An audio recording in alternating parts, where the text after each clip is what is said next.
The October 1st, 2018 Board of Trustees meeting to order.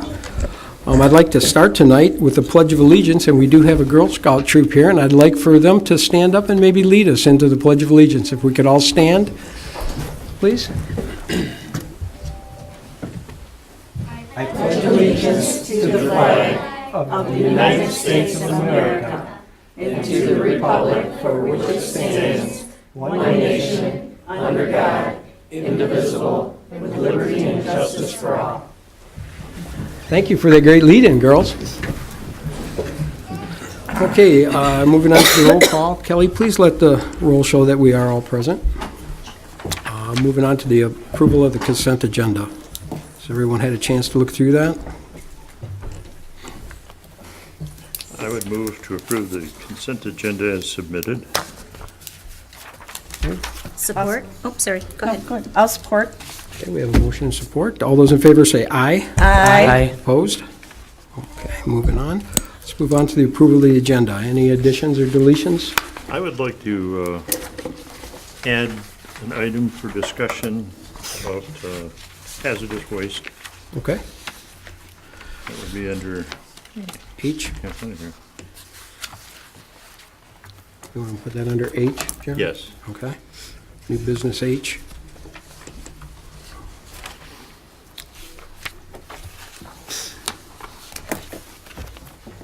Okay, any others?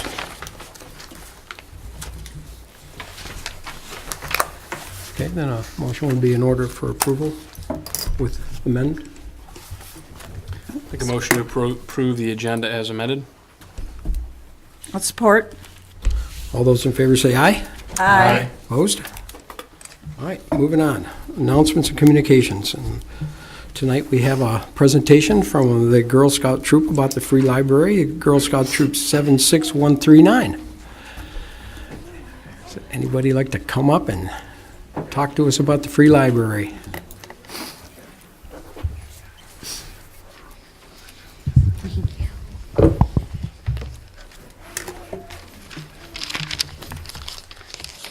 Hello, I'm Kate Emmo. Hi, Daddy. This is Kaylee Chambers and Addison Strauss. We're representing Lyon Township Girl Scout Troop 76139. The rest of the troop couldn't make it tonight, but they contributed. Their names are Emily Sprakoff, Madison Christensen, and Delia Walters. We did a project for our Bronze Award. Kaylee will explain it. So overall, the Bronze Award is an award you earn for helping the community, and you earn it at junior level. The project has to be sustainable, and it has to be able to be used for many, many years forward. Each girl puts in 20 or more hours. The project is to help our community be a better place. The Bronze Awards are the first out of 3 awards to be earned by, and it's earned by juniors, followed by the Silver Award, which you earn at cadet level, then followed by Gold, which is at senior level. Getting Gold Award is like earning your Eagle Scout, and it's the highest award. How to earn your Bronze Award is, 1, you have to complete your junior journey, which is the first 2 years of juniors. Second, you have to build your team. Which is usually your troop. Third, you have to explore your community to find ways to make it better. Fourth, you choose a project. 5, you make a plan. 6, you put your plan in motion. And 7, you tell people about your project. Back to Kate. Okay. Our project for our Bronze Award is a little free library. We painted it, decorated it, and worked very hard on it, but we couldn't have done it without Mr. Martin. He helped us along the way to our finished product, a way for everyone to take a book, then put it back in the shelf so that everyone can enjoy reading at Atchison Park. All that's left to do is put it on the post and install it. We hope everyone enjoys our free library. Great. Oh. Great presentation. Anderson, don't take the cover off. Yeah, let's see what you did. Oh, that is nice. Wow, we are proud to have a Girl Scout troop like you in our neighborhood. How beautiful. Come on, Bob. What'd she say? She said, get in there with them.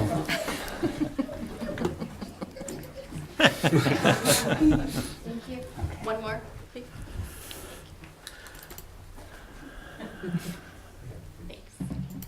Thank you so much, girls. It's such a pleasure to have that in our heart.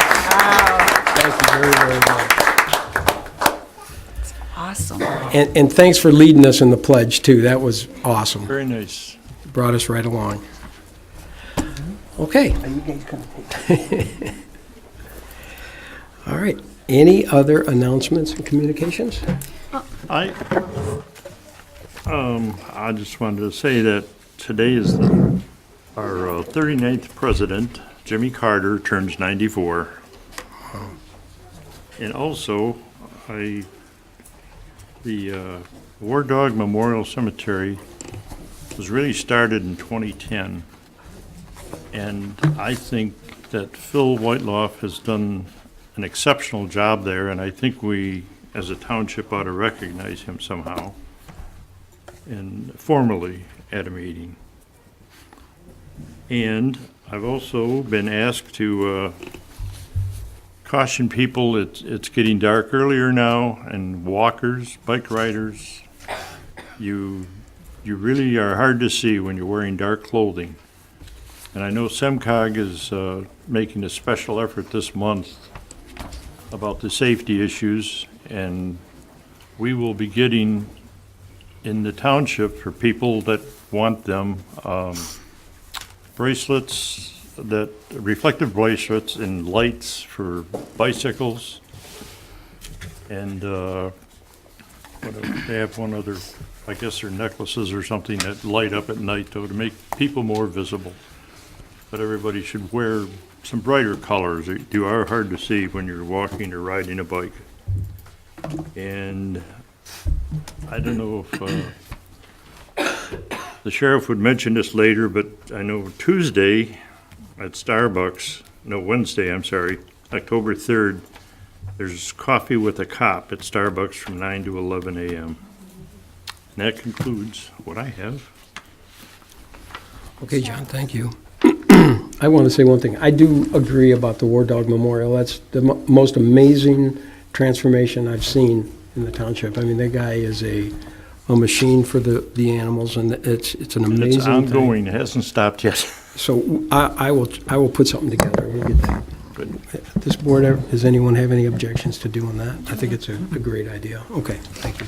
I wanted to mention that as a parent of a high school student, well, two high school students, I received an email from our school resource officer at South Lyon High School, Detective Dorkins, and he did provide some information to parents about a program called Stopped, which is a notification system to alert parents when their child has made contact with a law officer.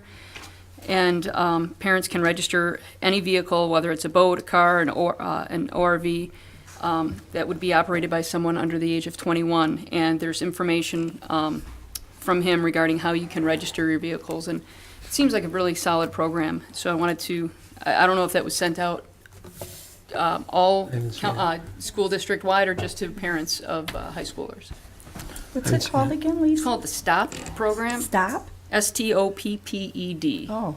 And it provides notification, and it's just based on the registration of the vehicle, and Detective Dorkins provided all the information from, and I'm assuming the same thing would be available through South Lyon East, their resource officer, but I'm sure that we could get some more information about that. I think that's a great idea.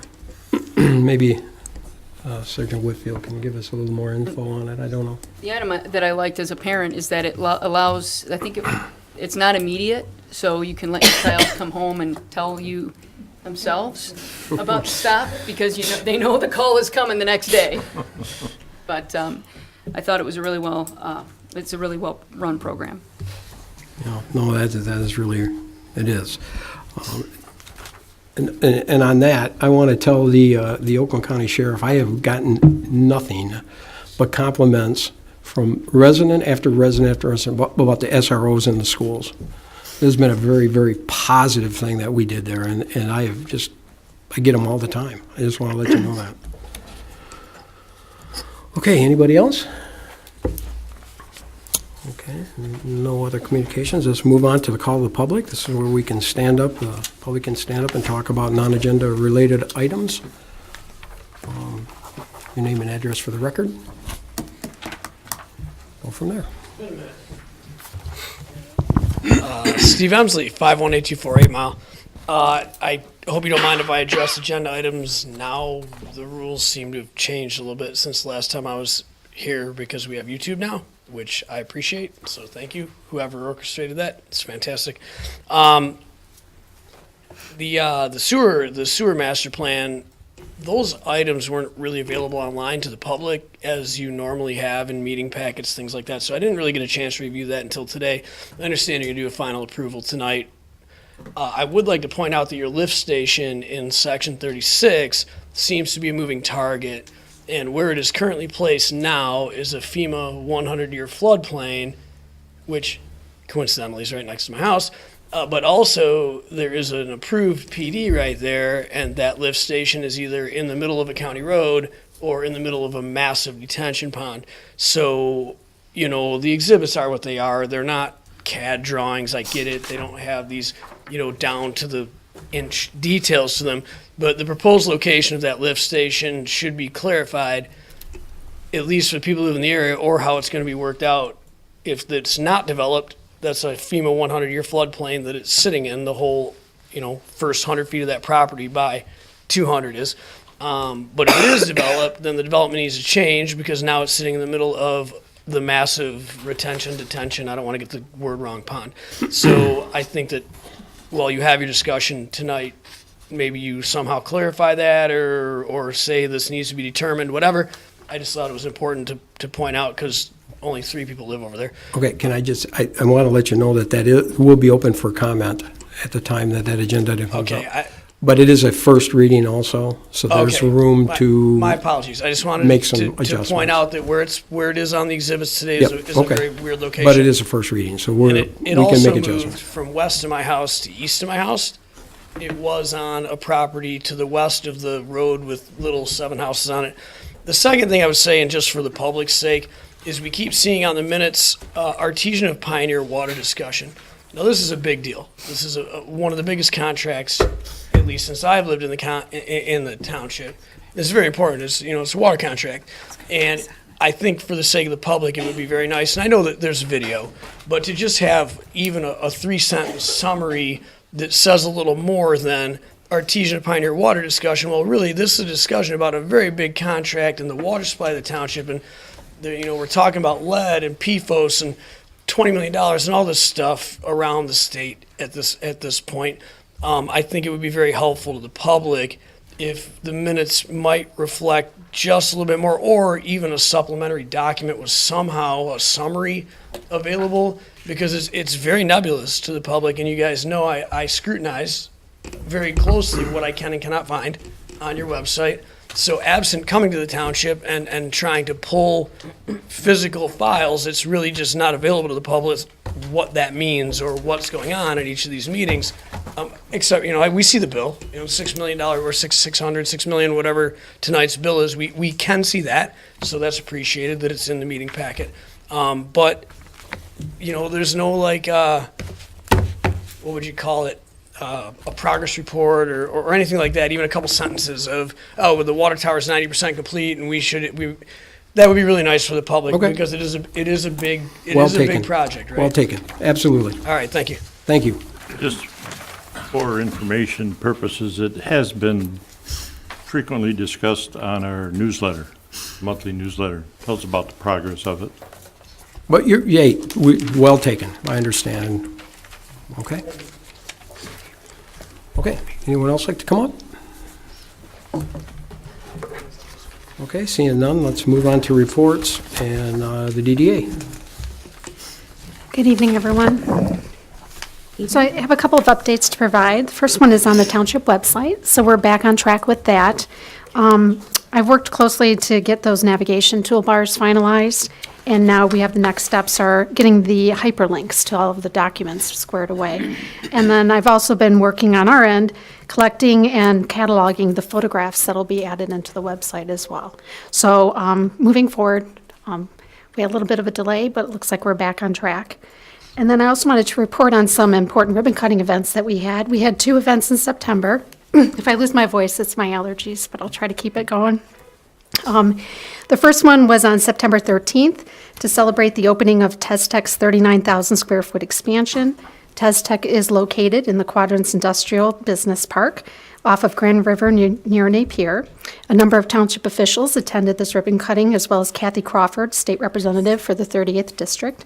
She presented a state proclamation to TesTech Corporation, recognizing them for their ongoing success and continued growth, as well as their contribution to the Lyon Township business community and their creating of high-quality, high-tech jobs for Michigan workers. So the management team and all the employees also took part in that ribbon cutting. The second ribbon cutting took place on September 28th. This was for the re-grand opening of the Walmart store. This was following their significant renovations to the interior layout of the store. Store manager Chastity Helm recognized everyone in the township offices who were helpful with permitting and inspections to help them stay on track with their project. Some changes that are noteworthy with the store renovations are that they've made updates to the electronics area to allow shoppers to have an interactive shopping experience. They've added in-store pickup tower that allows customers to retrieve their online purchases. So for those people who are uncomfortable with having their purchases sent to their store or to their home, they can now have it sent to the store, go in, pick it up, leave. Very easy. They also offer now online grocery ordering. And what's nice about that is they've designated parking spaces out front, so you don't even have to get out of your car. Other changes were made to the home, bakery, and produce departments. They also made some changes to the pharmacy. And for those of you who like fabric and have waited in line to get your fabric cut, they now have a new piece of equipment that you can put the fabric in and it'll cut the fabric for you. So that's a nice time saver. Also important to note is that they'll be adding firearm sales. And although the store has always sold beer and liquor or beer and wine, they now have a license to sell liquor. So I wanted to make that note. Some other upcoming events for ribbon cutting is Crescent Orthodontics that will take place on Friday, October 5th at 1:30 p.m. They're located at 57198 10 Mile Road. Also, National Storage Center will have their ribbon cutting event on Thursday, October 11th at 9 a.m. They are located at 59070 Oasis Center. This is on the corner of Oasis and Griswold between 9 and 10 Mile. I'm also continuing to partner with the Chamber.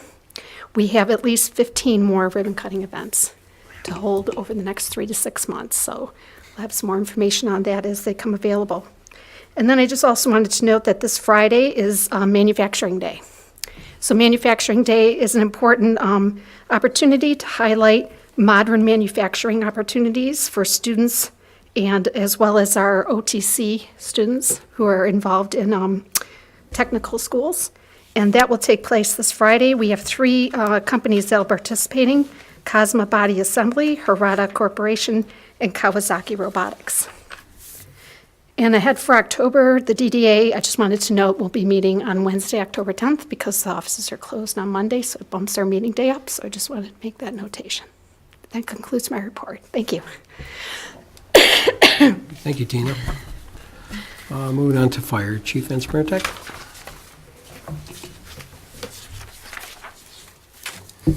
Good evening.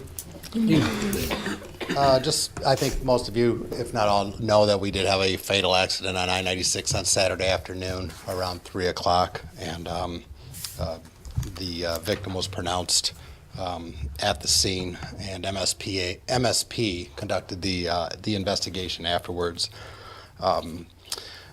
Also this month, our burn trailers that we've been using a lot, it's kind of a, what did this investment do for us? It's been, it's getting around as far as the word. We've had Farmington Public Safety come out and use the burn trailers. We've had visits from Commerce, Milford, Springfield Township, and Groveland have contacted us to come take a look at how we have it set up. So it's getting around Oakland County pretty well, and I think the way that our guys are utilizing this training is phenomenal. About an hour ago, I got the ISO report. And we've been waiting for this, if you remember, from December.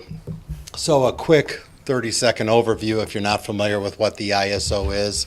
Every community gets a classification of 1 to 10, 1 being the best fire department as far as water supply, training, equipment, resources, and 10 being the worst, there is no fire protection at all. And most departments are somewhere in the middle. In Michigan, there are no Class 1 departments. There are very few Class 2s. The data that I have is from 2017. So this is a pretty detailed report. We spent a lot of time with ISO, and this is not conclusive because there's some things that we have to question. So we for years have been at a Class 5, so kind of a middle of the road.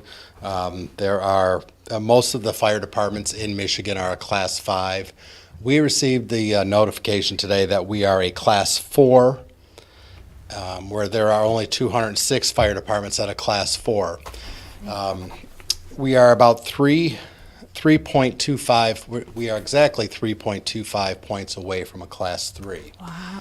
Now, on the other side of that is that they've changed the way that they classify communities. And so we had a Class 4/10, which really threw me for a bit because that's not what I was expecting. And when I looked at what the criteria was, is that if it is greater than 5 road miles and greater than 1,000 feet from a reliable or creditable water source, then that is where the 10 comes in. So trying to think of where that is, I think I have some ideas, but I don't have a map on where that is exactly right now. This goes into effect January 1st of 2019, but my plan is to appeal to try and get us down to a Class 3, and if possible, to get rid of that 10. It's specific to certain properties. It is not like a corner of the community. If it is a business or a property that exceeds 1,000 feet to water and 5 miles from the fire station. But I'll share this report with you guys. It'll break down everything that, as far as our training, our apparatus, our reserve apparatus, how all of this comes into play for future planning and budgeting and so forth. But Well, that's a big deal to drop a class, though. yeah, and I'm trying to focus more on that, but I'm still just, that other one just kind of jumped out at me. But I think, yeah, for like 98, 99% of the township, we're seeing that improvement to a Class 4, which I probably should have added too, that Class 4 or that increase or improvement in class affects your insurance premiums, or can affect your fire insurance premiums on the good side. The lower your number, the better your insurance premiums, and that's especially big when we start looking at the difference between 5 and 4 or 3 with your commercial properties, that's a good incentive for them to move into the community and know that they've got good fire protection. If you were to drop to a Class 3, now you're really in exclusive territory, right? I mean, That's what I think that even just looking at the quick calculations, I think there may have been some things missed. Of course, I'm going to say that, but again, making up 3.5 points would put us in that Class 3. wow, that's really, really So good. we've got 3 months to basically, I think it's 3 or 6 months as far as the appeal, but I tried calling the office, and of course, they're not around tonight, but I'll check with them first thing in the morning and keep you updated if I have to monthly or more. Don't they consider the volume of the tankers that you bring to the? Yeah, somewhat. I mean, it is our water supply, so we scored really high when, this community years ago used to be like a split, I don't want to misspeak, but it was a split 5-9 or 6-9, and then since 2003, I think it's been a Class 5. So to get to a Class 4 and real close to a Class 3 is a big deal. And but when you look at where our hydrants scored years ago to where it is now, I think we received like 100% score. Not that we're 100% covered, but as far as what they were looking for in criteria, there's other things like I don't think they gave us credit for a reserve apparatus because it's on order, so we don't have it yet, and that's our big thing. Obviously, when you don't, the ladder truck, we've talked about that, and so we didn't get anything out of the 4 points there. But like I said, I'll share this and we can break it down where we can make those improvements, training, documenting training and things like that. So, What about the new engine that's coming? Is that going to help you? It has a foam. yeah, it's going to help us because it does provide that reserve water supply. But I just don't believe that they gave us, it's kind of like, it's in the mail that we've ordered it, but we're just, we didn't get credit for it yet. The most difficult thing is that you can't fix greater than 5 road miles from the fire station. And again, I don't know as far as water supply plans or anything like that, because I'm thinking it must be around the 9 and Dixboro area. That's my guess, but I haven't seen a map of what they're identifying. It's all preliminary, but I just wanted to give you that hot off the press news. That's good news, I think. Thank you. Good, thank you. Thank you, Chief. Moving on to Planning Commission. Anything at the Planning Commission? Mr. Sheriff. Oops, I'm sorry. Sorry, Sarge, I didn't mean to miss you. No, we don't have much. I'm moving on. Good evening, everyone. Good evening. We don't really have any major incidents to report. It's a good thing. But just to reiterate what Mr. Hicks touched base on about our National Coffee with a Cop Day. It's going to be Wednesday between the hours of 9 a.m. and 11 a.m. And anyone wishing to come down to Starbucks, they can have a conversation with one of my deputies in a kind of casual environment. The STOP program, don't know much about that, but I'll get with Deputy Dorkins, and either myself or the lieutenant will get with you guys on it. I rarely see those guys, so by the time I get here, the schools are closed. But does anyone have any questions for me? Which Starbucks? It's going to be the one on Milford in town, by the Walmart. Okay? Perfect. All right. Great, thanks, Sarge. Thanks. All right, now on to the Planning Commission. Okay. We had 2 planning commission meetings. One was Monday, September 10th, and we didn't have any public hearings, but we had under old business the Wall Bridge Industrial Park site plan review, and the planning commission approved that to move forward. They need a variance from the ZBA, and we did ask them to install the bike path, because I know that you guys have been real big about the bike path. The other agenda item we had was the Frazer Funeral Home and Cremation. They came back, this was their second visit to the Planning Commission, and they had made the improvements that the Planning Commission requested, and we also then approved that. And actually, that concludes my report for that day. On the second Planning Commission meeting was September 24th. Unfortunately, I wasn't there. I was at a conference in Bay City with the Treasurers Association, so I cannot report on that. But I know they only had one agenda item. All right, moving on to the ZBA. We did not have a meeting on September 17th. We do, however, have an agenda item for October 15th, so we will have a meeting this month. So you get a report. All right, moving on to the Park Advisory Board. We met and are now meeting under the revised bylaws. Progress going well on McKenna's coming along with the master plan update. We're planning to have 2 outreach events to get out there with the public. We're targeting special populations of seniors and special needs for those engagements. And additionally, we received and accepted Sean Morgan's resignation, so we now have a vacancy to be filled. Oh, So, okay, so we need to find someone. Do you guys want to kind of interview for that? yeah, I can follow up with you after, but if Okay. you've received any applications or not. Yeah, I think we may have one or two. One or two for the park board, I think. Yeah. I think We'll sit they're down all- and talk about that, if you guys want to put together a little interview and, Okay. okay? Very good. And Thank can you. I just ask Robert? Yes, Robert, yes, if you think of anything, and I know Chris is here too, we're looking for, I had a Girl Scout come visit, and I apologize, I don't know what the appropriate, Chris might know, but when you're going, like Boy Scouts go for their Eagle Scouts, and maybe Bob too, whatever that is for the Girl Scouts. Just said gold. They said gold, Yeah, okay, I couldn't yeah. remember. Yep. They asked for any ideas of something that they could do, and I was thinking something in the park, which this was an excellent idea that your daughter Okay, brought. well, So if you think of anything, could we you had shoot a me? little binder of ideas that Mr. Hicks put together at Oh, one okay. point, and If you, it changed hands a few times. But if it makes sense for Bob to be the one that holds that now, we can make that yeah, happen. or if you think of anything, could you shoot that my way? Yep. All right, appreciate it. Thanks, Robert. Thanks, Robert. Okay, moving on, DPW. Bob, we have anything? Yep, just a couple things. It's been 4 months today since the township took authority of our own water system, and in that time, we've specified certain jobs, taken over new things, and we're constantly refining it, and it's working exceptionally well. This week, we met with Oakland County and Fonson, who is going to be relocating 6 fire hydrants on the corner of Grand River and South Hill Road. I believe it's happening tomorrow. Tomorrow morning. Yep, tomorrow morning. So we got that worked out. Speaking of the fire hydrants that Chief was speaking of earlier, we will be flushing.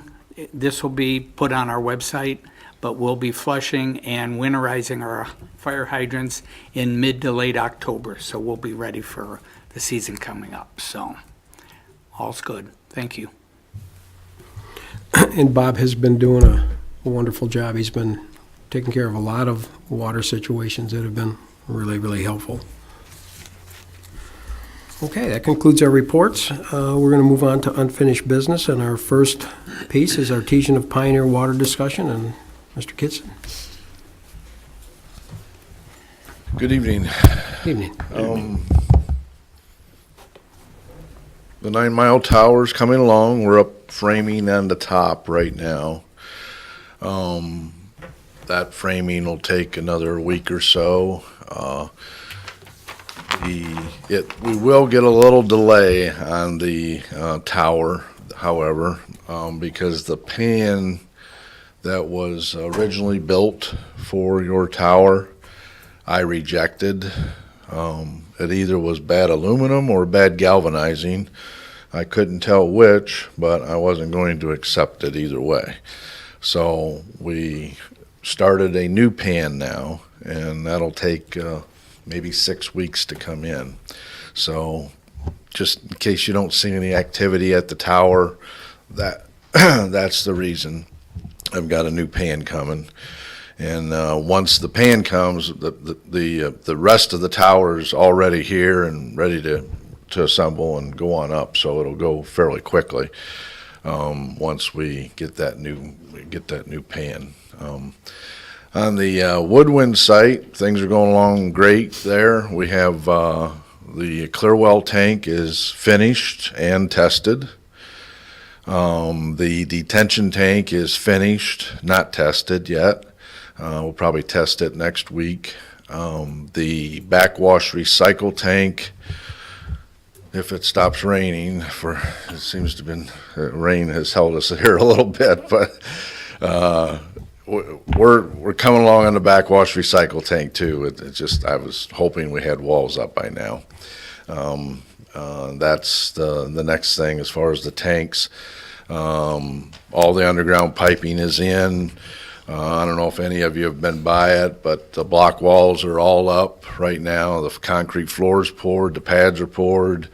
The one brick wall is up, so we got 3 more sides to brick. And I think we'll set the filters and put a roof on it in less than 3 weeks here. So we should be closed up for the winter, and then all the media and piping and the valving all start at that point. But that one seems to be moving along quite nicely, and of course once we get a roof on it, we won't have to worry about the rain any longer. And so that's what we're shooting for. And I think within 2 or 3 weeks we'll have that. On South Hill,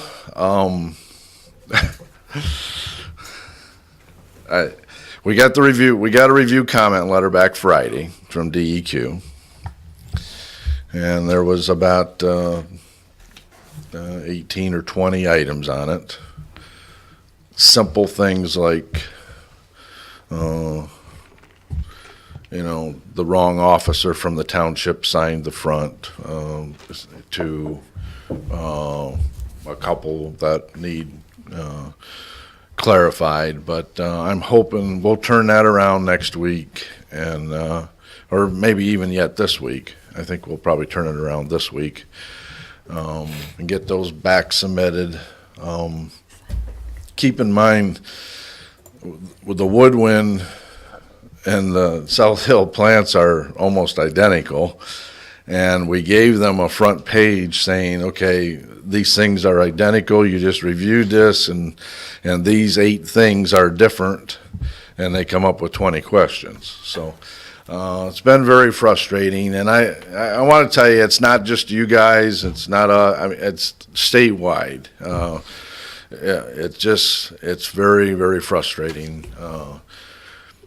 And I hope with the administration change, because your administration will change one way or the other, right? And your governor's term limited. I'm just hoping that we get some kind of relief at DEQ, because it has been very frustrating on this project. And like I say, it happens. It's happening throughout the state. Well, John and I was up to Lansing for the approval on the South Hill well. What was that, a month and a half ago now? Well, about a month and a half. And they asked for a calculation sheet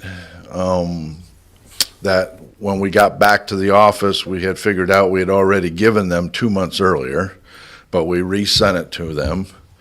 And they told us on that day, if you get us that one calculation sheet, we'll get this well approved, and that's been 6 weeks ago, because we sent it out that day. So we're struggling with it.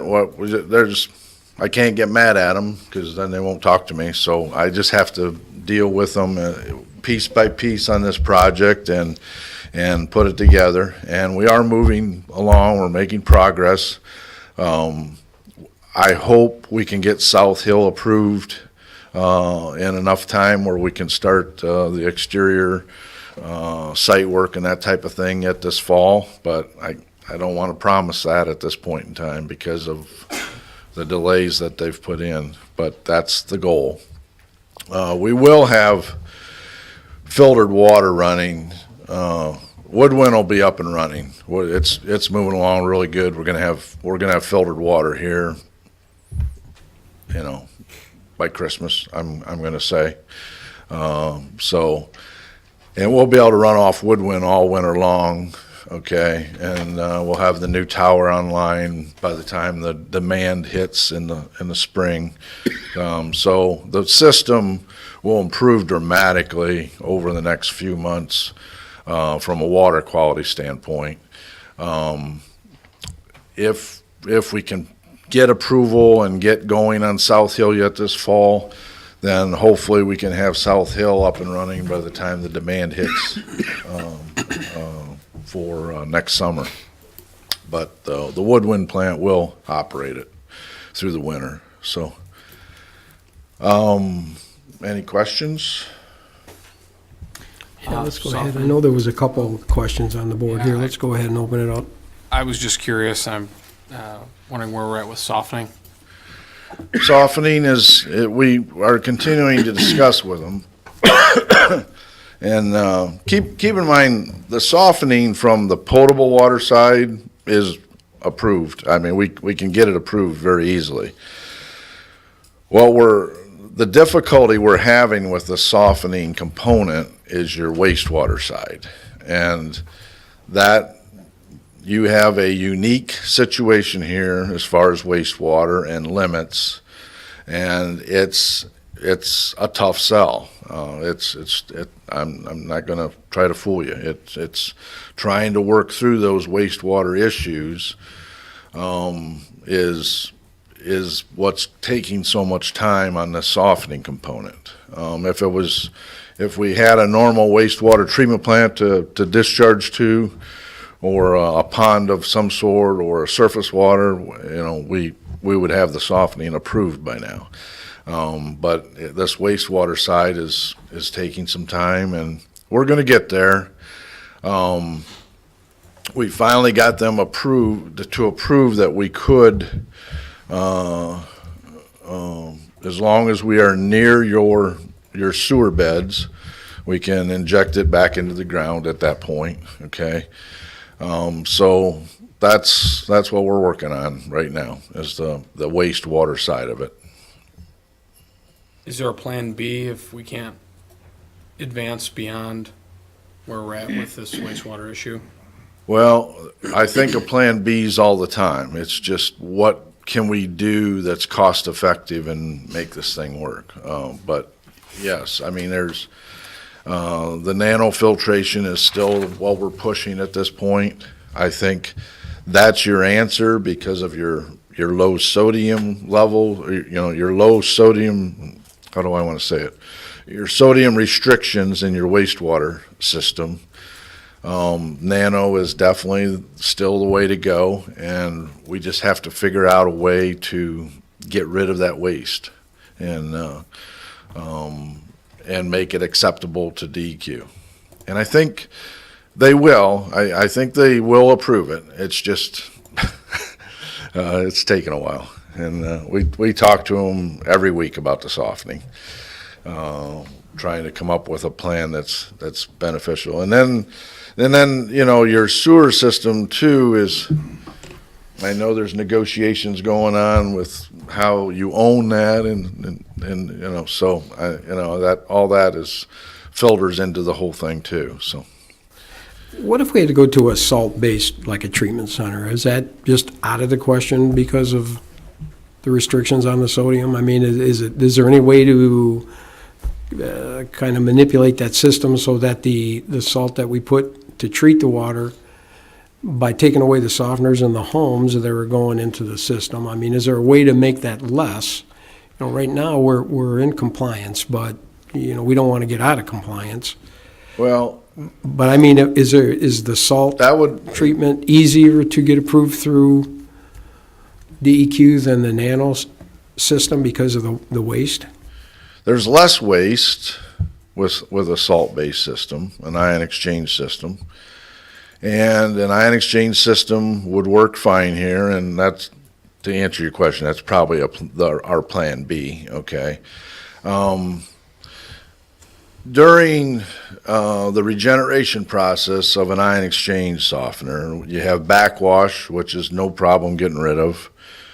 And then you have what's called brine, which is when you actually put the salt into the tank to recharge the resin, and slow rinse. Those two cycles are very, very heavy in TDS and very heavy in calcium and magnesium, because you're knocking off, when you put the sodium in, you're knocking the calcium and magnesium off of the resin bead, okay? And then you go to fast rinse, that's not a problem to get rid of, okay? So the backwash and the fast rinse is not a problem to get rid of.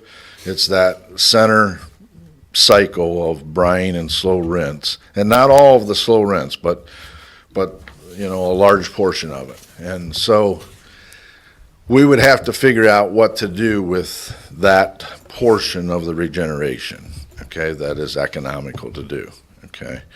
And you know, we're back to where do we take the waste, okay? Well, and then if I remember right, you had another option too, a sand-based option that was something to do with a sand filter to soften the water. That was another option. Yeah, that's an option that would not work well at Woodwind, but it worked perfect at South Hill, okay? But what that does is it's an inverted tank, and you actually run the water in the bottom of the tank, and when it gets up to the top, all the calcium and magnesium is gone. The sand, you feed a caustic in and certain chemicals, and what the sand does is it just keeps growing on you because the calcium and magnesium keeps sticking to it, okay? And then when it gets so large, then you have to take it out, replace it with fresh sand, okay? So that is a third option. I don't think that's really viable now, looking at where we're at in the process. I'm still confident we're going to get the nano approved, It's just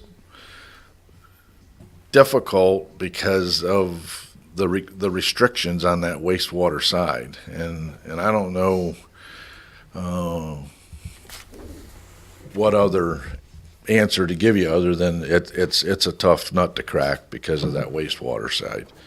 Again, I could get the nano approved for the softening on the potable water side tomorrow if I didn't have any waste discharge, but you do, and so. Go ahead. Any more questions? No, I just agree with Sean on that. That was one of the main things that sold us on it was the softening aspect of it. So I guess keep pressing hard on that, and we need to find a resolution and get that incorporated as soon as we can, because that's going to save, it's going to save people a lot of money. Yeah. Well, and when we start filtering the water, your water quality is going to improve dramatically, and your softeners are not going to need regenerating as often. I'm talking about your residential softeners. So that's going to make a major difference, but I understand what you're saying about the softening component. And we're working every day on it. We're trying to get an answer that's acceptable to them, acceptable to the township from an operational standpoint, and, can fit within the budget, basically, okay? And that's what we're looking at. We do need to determine where the fourth water tower is going to go to. That's something that Leslie and John and Anthony and I have kind of kicked around here a little bit, but we do need to find the location for that so that we can get moving on that as well, because we've not submitted on the fourth tower as of right now. My main goal right now is to get South Hill approved so we can send filtered water even during peak. We can send filtered water throughout the township. Obviously my first goal is get Woodwind finished and start filtering water, okay? But I want to get South Hill approved and then get the softening approved, and at the same time we need to look at, where we want to put that fourth tower and where the township has available land to do that, so. Just following up on, I was just going to say really quick, I was one that wasn't sure, when exactly we would do that. I know a decision has not been made to move ahead on the second tower yet. So is that part of, you're saying that whole overall discussion on whether or not we would do it and where we would do it is all the same question you're saying? Yeah, if you're not going to do it, then we need to know that quickly too. We need, each month they come, we talk about that second tower, but we really need to really focus, that's a focus now. We need to focus in on where we want to do it, if we want to do it. I still say you need it, okay? Your peak day runs well over 3 million gallons a day, and you should have a day's storage in the air all the time, and you won't have that unless you have that extra 1 million gallon water tower. The clear tanks hold 150,000 each. Each. So we've got 300,000 in the ground that's ready, but it just needs to be pumped. That's correct. Okay. You have 300,000 there. We're going to put the 1 million gallon online here in the next few months, or the 1 million gallon tank, and that will make Bob's job a heck of a lot easier come March, okay, or March or May, whenever they start sprinkling grass around here. But you'll still be short, I mean, Bob will tell you this summer we just squeaked through. I mean, there was many days when the tanks were bottomed out, and you don't want that. Yeah, and I know we had a little bit of discussion on it, but we've got 700,000 now between what's in the ground and what will be added tank-wise. We'll go to 2 million gallons. So that was just my question and why I was hesitant before we spend the money on it now. We'll go from 700,000 to 2 million gallons without the second tower. So we'll nearly triple our capacity, and we'll more than double, or maybe quadruple our ability to produce water that's got iron filtration, right? That's true. So that was my Yeah. reasoning for it is we can put 4 times the amount of water that's got better iron filtration through our system, and we've got triple the storage of clear water. So that's my holdup. That's my hesitation on, will we need it? Sure, we will. I'm not convinced that we need it in 2019 yet. And that's, I'm not saying that I wouldn't support it. I'm just saying if you asked me today, I would say no. Well, and the beauty about if there's one positive with DEQ taking forever, okay, is it's that we're going to have this 1 million gallon online, and we'll be able to go through next summer and figure out, well, how's everything reacting, okay? And if we are still short, then I'm going to come back to you and say, you definitely need that 1 million gallons, okay? I don't disagree with you with your hesitance at this point, but just good engineering practice says you have your peak day up in the air, and you don't have that here. You won't even have that with the newest tower, and so you definitely want to not take that off the burner yet. You can put it on the back burner, but don't take it off the stove yet, and so that way we can keep moving forward. But we have to know where it's going to go. We're trying to be real practical too and try to put it in a place that we don't have to put a mile of pipe in the ground too to get it to tie into the system. Or build it And- taller because it's in a hole. Yeah. Right. Well, I think if I remember too, the idea is to get it in a location that stabilizes the pressure around the township. I think we have some lulls and some highs of pressure, and I think the idea is stabilizing the pressure also. So Leslie that was has another. a really good guy working on this who really understands pressure districts, and he's done a great job for us. And Leslie will tell you, I think, because he is a sharp guy. But Tim? I've been in this a long time, and models are models. Real life's real life, okay? And once we get into real life situation, and the models may prove out, they may not, but I mean, the models are there to get you close, okay? And then the real life situation is what you really want to bank on, and that's especially true for you guys, because you are a very unique township where you use very little water during the wintertime and tons of water during the summertime. And you usually don't see that wide a spread, and you have that here. So the real life situation of putting that tower online and operating it is going to answer a whole bunch of questions. And we've got brand new SCADA coming in, so we'll be able to read it by the minute if we wanted to. We'll know what it was reading at 7:05 a.m. and know what it's reading at 7:05 p.m. and all points in between. And because that's really where you need your water towers, is when everybody's getting up in the morning, taking a shower, or everybody's coming home from work and cooking dinner. So that's when you need it. And when everyone's sprinklers turn on at the same time while it's raining out. Exactly. Right. Exactly. Yeah.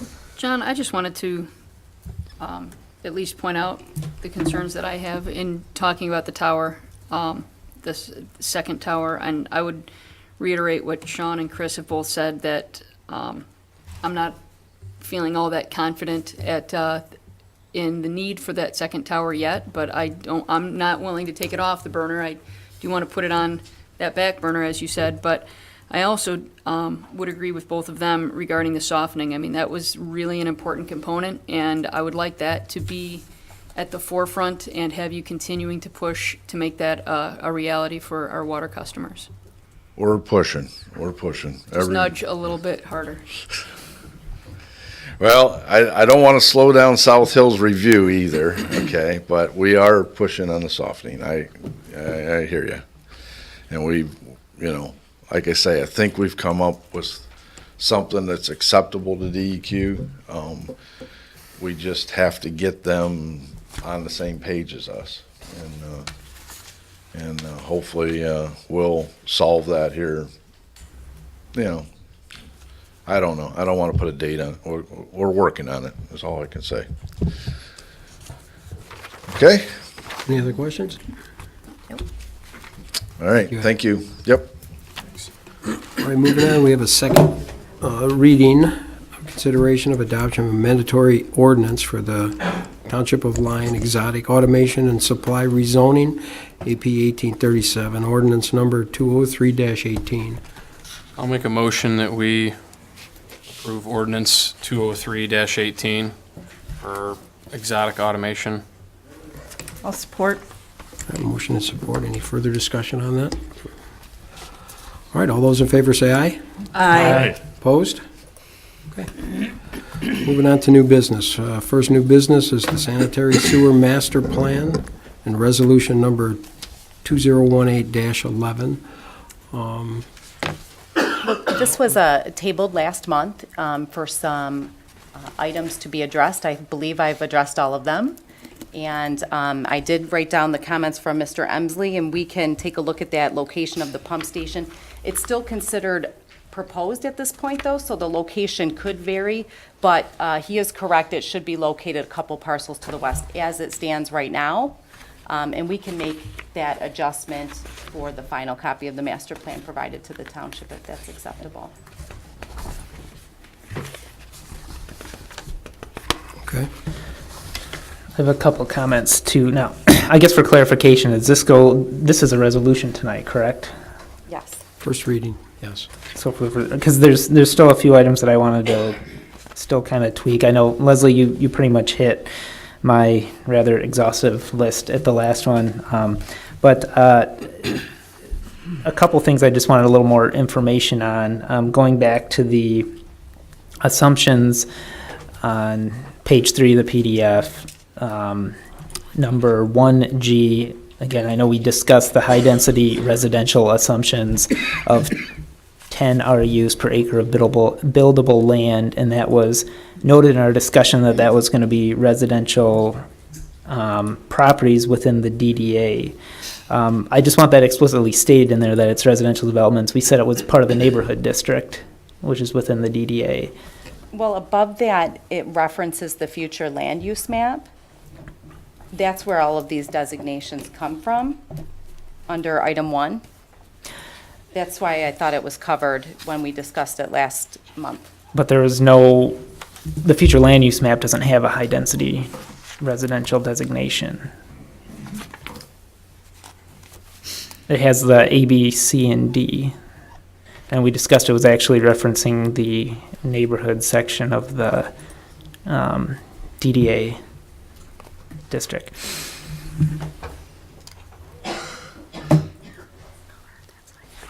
Oh, it's on the future land use? Yes. It's on the map as high-density residential, the future land use. Which is the DDA. It's the neighborhood. It's the area where Spring Meadows was developed, to give the... So is that going to be, I guess I want that to be called out as the neighborhood district within the, On G, you would like it to be defined as the neighborhood district? yes, because that specifically ties in. I guess the concern, again, was that, the whole DDA area is rather large, and there are some large residential parcels that, I don't want that to be misconstrued as some of these residential parcels actually being able to produce 10 RUs per acre. And I think the actual term is the neighborhood sub. Neighborhood sub-district? Sub area. Okay. Neighborhood sub-area. Yeah, they're it's the New Hudson zoning district, but it's got 3 sub areas, core, edge, and neighborhood sub areas. See, it's confusing. Yes.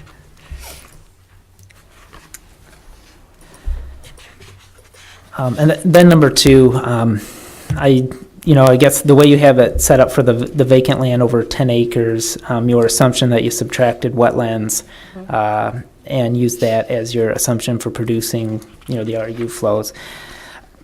I mentioned last time I was still uncomfortable with that assumption just because we have the PD options and tend to cluster homes, which will give you the same density even if you exclude the wetlands. So if it was like a 10-acre piece, they could have, and half of its wetlands, we would still, I mean, most of the time we've been this board's been approving 10 units and just clustered them instead of having just 5 units.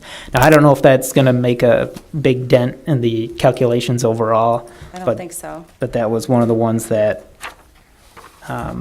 Because what we're going to be using this for going forward is a tracking tool to make sure that that there aren't more REUs approved than what you can serve.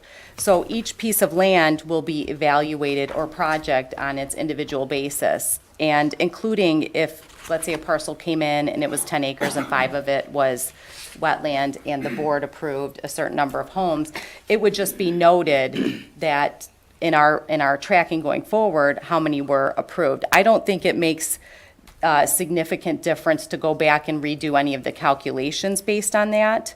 My recommendation would be to leave that section. And also another thing is we used Oakland County GIS shapefiles, and those are approximate. That's not the same thing as a wetland consultant going out and flagging wetlands. So it was a tool though, but if we saw something that appeared that there was 20 acres of water, for example, then we would just note that. But I don't think, as far as the overall master plan, it really makes that much of a difference in the number of total REUs. okay.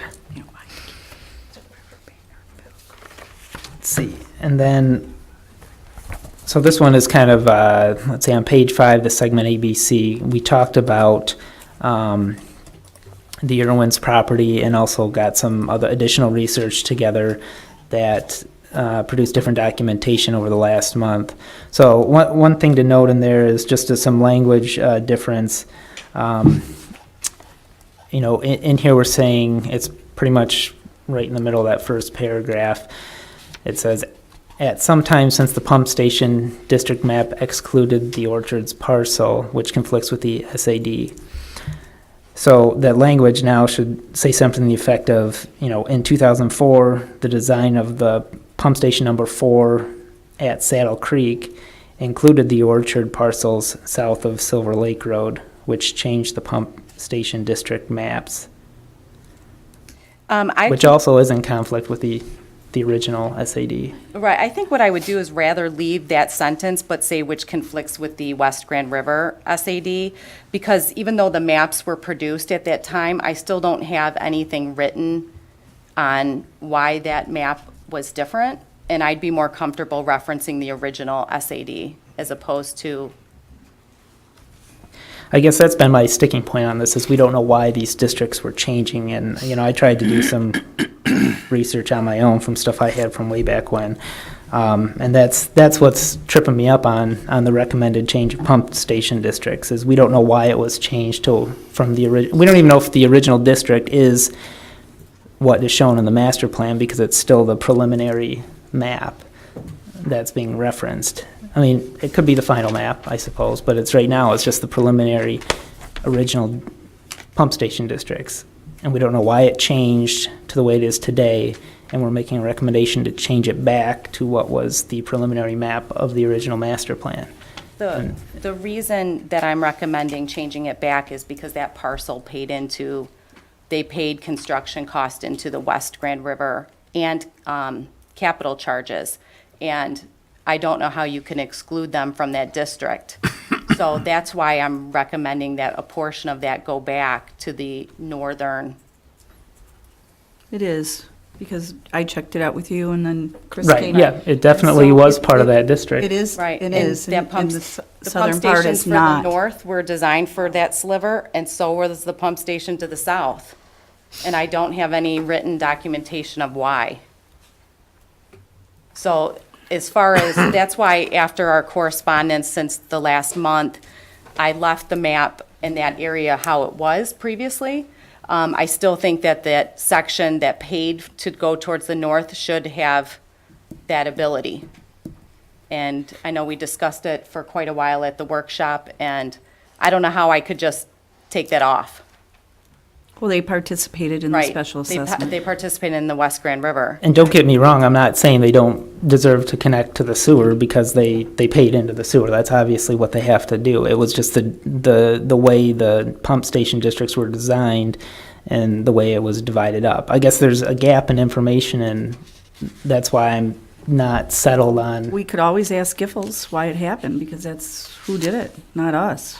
Right, but I don't think it would change the outcome of the No, master I plan. agree. No. Maybe for some background and I can Yeah. contact them and see if they I recall. mean, that wasn't done with this engineer, it was before. Yeah, I can contact the engineer who did it. Okay. He's not there either, but I can see if he recalls. I mean, I think part of this too is that was 14 years ago. And even if he was aware, I don't know if he'd recall, but I can reach out to him. Yeah, that'd be helpful. The other thing too is when we looked at that original roll, it referenced 45 sewer taps that would have been on this, that are, I guess, in dispute of the district boundary lines, and that's what's noted on the original roll and in your calculation. So I guess that second paragraph, at 51 should be changed to 45. Yeah, it says the township's obligated to provide 15 REUs for the northern third of one of the parcels, and then the parcel ending in 035 is obligated to provide service to. They actually had another 30 on that original roll. So the total is 45 as opposed to 51. I didn't bring that, Leslie. Do you have it? I have a copy of it if you want to see it. She's got the map, I already did. Yeah, there's just two parcels in section 7, which are the two parcels south of Silver Lake Road, and those added up to 45.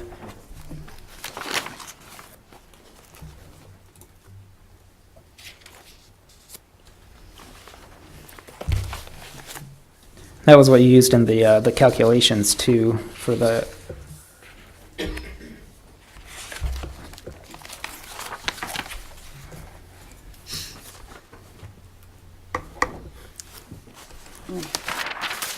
Is it okay if I bring this up to Yeah, absolutely. clarify with Patty? These are her notes.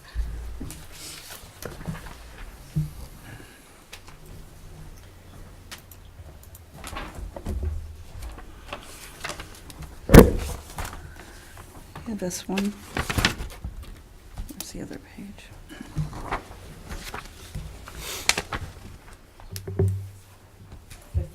That's the 15 and 30. 006 and then 30 instead of 51.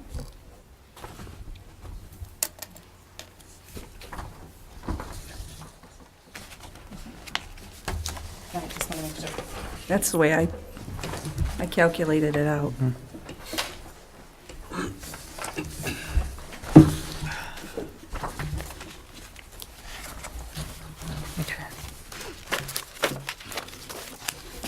That's all the comments I had on it. Now, is this a 2-reading item? No, and I am Resolution is going to one? clarify that. Yeah. That was my error. So I am going to ask to have this thing tabled, if you're not satisfied with this yet, until we get this thing exactly the way it needs to be. I'd like to table it, and then that way. What's that? Respectfully taking the comment. Come on up. Go ahead. We put it on the website too? Thank you for affording me the time. Steve Emsley, 51824 8 Mile. There's another significant conflict on the exhibits. Right now, you have an approved PD called AP 1456 Devonshire, which the reason I asked about the location of the lift station is when it's to the west of my house, the way that it was approved and drawn is that there's a force main that runs northeast and southwest and cuts the corner of 8 Mile and Napier off.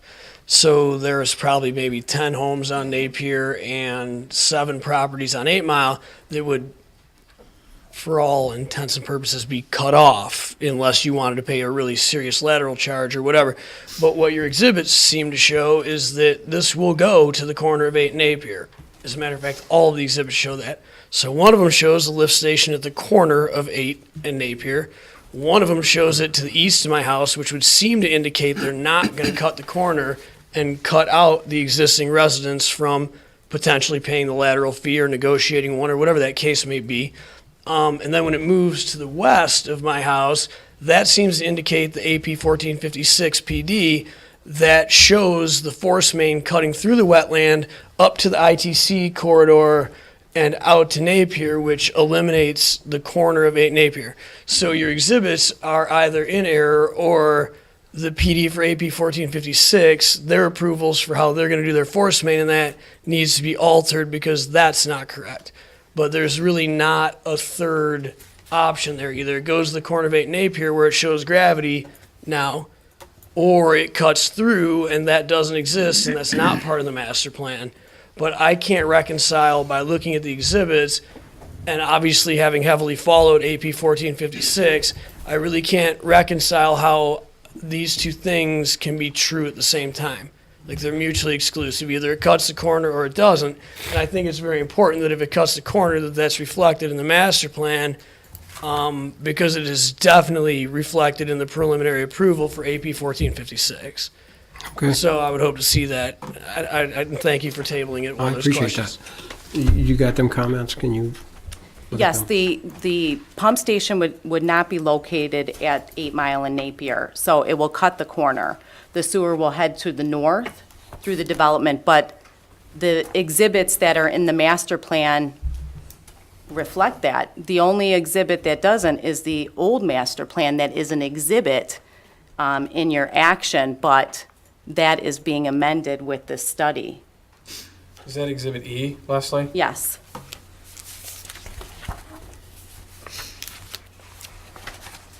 And that was how that project was approved Yes. initially, with it cutting through the corner? I don't recall. Yes.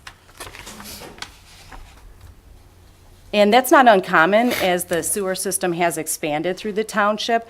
The pump station districts have been amended in the past. The pump stations have moved. That happened even when Bob Sachs was serviced across the freeway. Many of you may remember that. So there have been instances in the past where these structures do move around, including the sewers themselves.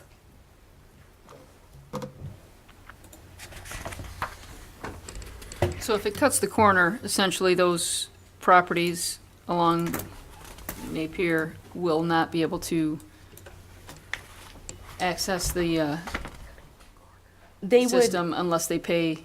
I mean, they'll have a pretty long distance to go. Typically, if the residents are interested, it would be extended through a special assessment district, but that's somewhat uncommon when they're larger acreage parcels for sewer service, because they would have land available for septic field, and it would probably be more cost effective for them to rebuild a septic field than to connect to sewer, including, even if it was right outside their home. That's very possible that's the case.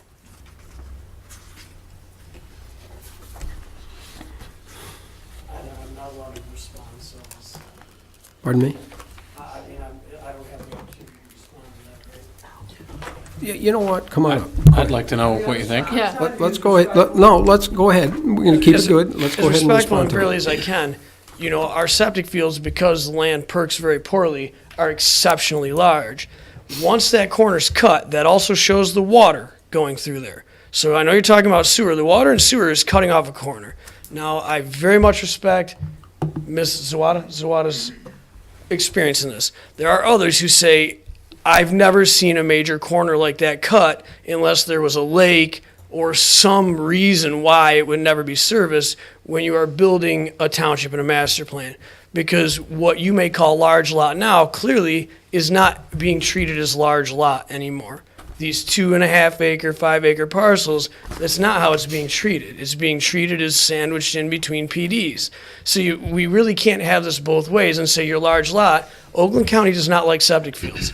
So what happens next? We all have to have a SAD and pay $40,000 each because, I mean, sure, you all have the opportunity to do what you want. That diagonal cut is a very interesting cut.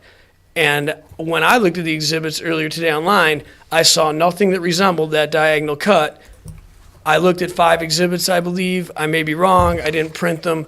But everything to me seemed to show arrows going up and around, down 8 Mile and up, and I'm sorry if up is down and down is up, but it showed it going to the corner and then moving along Napier, and that was that. You're talking the master plan. The master plan, correct. But then the actual executed plan would not reflect. That was the approved one. Would right. not reflect what is in the master plan. So it's almost like cart before the horse kind of stuff. We know this is going to happen, but we're drawing a master plan for something that we know isn't going to be executed. Okay, I appreciate that. I have a question, and this has Go been ahead. a few years, but your house has development on both sides, right?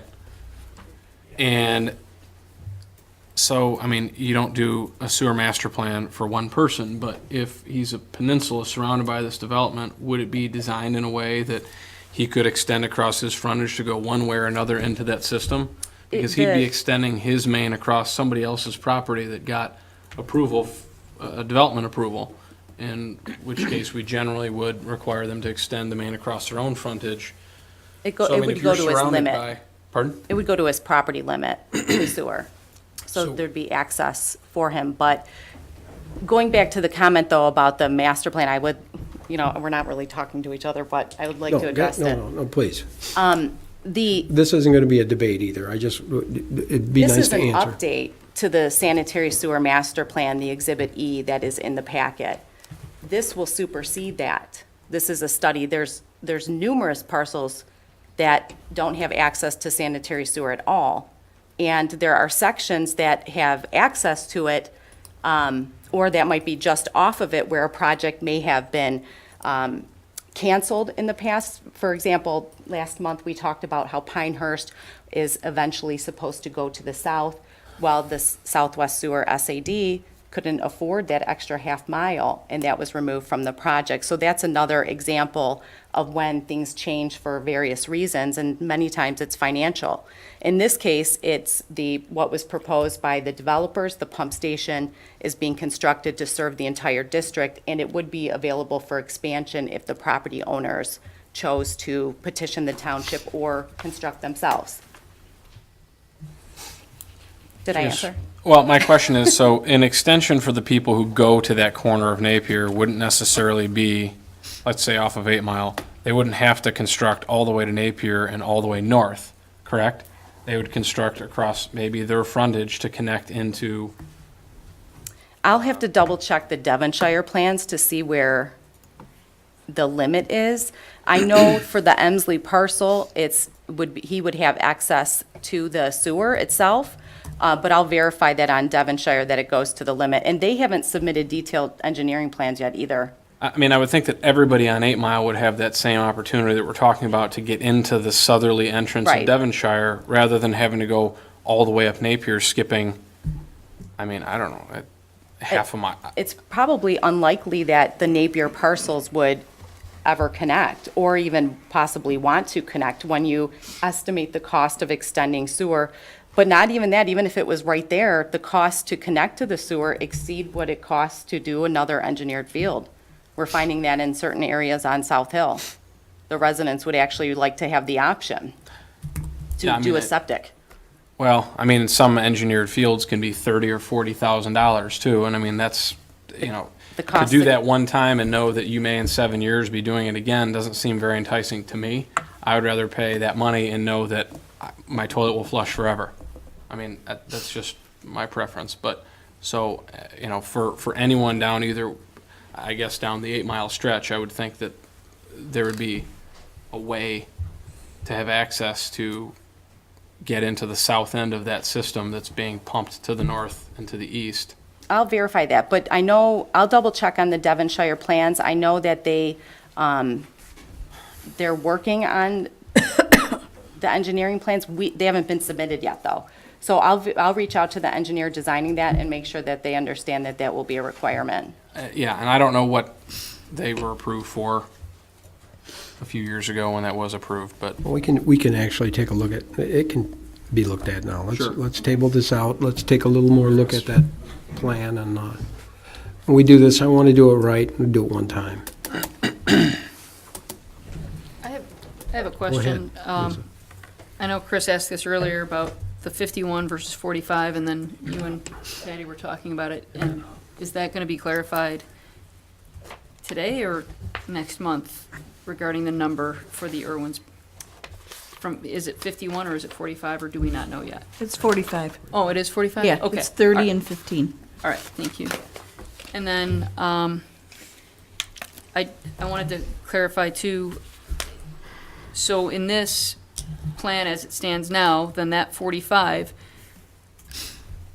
it would be a limit with that new boundary, and anything to the south of that boundary would have to go to the south pump station? Well, I think that would depend on if something was submitted that is really for your review. As far as the master plan, that's just what they've paid. Okay. That would be what they've paid.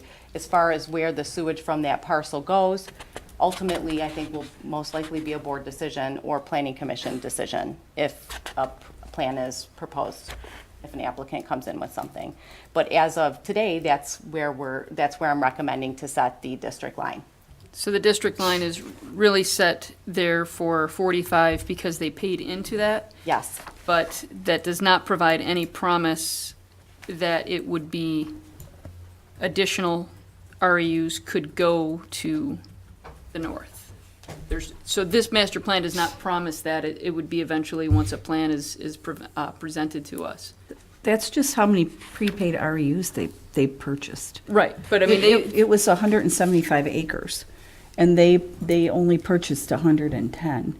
And so they had multiple parcels. Right. So we had to put the value on the individual parcels, because you can't put more debt on what the property's worth. Right. So that had gotten divided up back when that roll was formed, and that's how many and we had some buybacks too. Okay. So. But I guess I want to clarify At then. 100 and, I don't know, how many they purchased, 120, Leslie? I have it on that one sheet. I don't remember. I'd have to go through. Anyways, they bought back X Handful. amount. I think they have like 109 left. Okay. On the various parcels. On the various parcels. And as they sold them back to the township, we calculated exactly what parcel it was, because Edward Irwin Drive has that loop, and it only has 3 parcels. But on that parcel, they're like 3 acres, each of those lots. So they had put 1 per acre on them. Right. They're never going to be that, and they petitioned the board way back in the day, and we bought like 3 back from the Costers, or 2 back. Yeah, I think 369, I think, if they had 9 parcels there. Okay. So, and then we bought a few other back on a few parcels that it just couldn't, they couldn't sustain it on that parcel, so.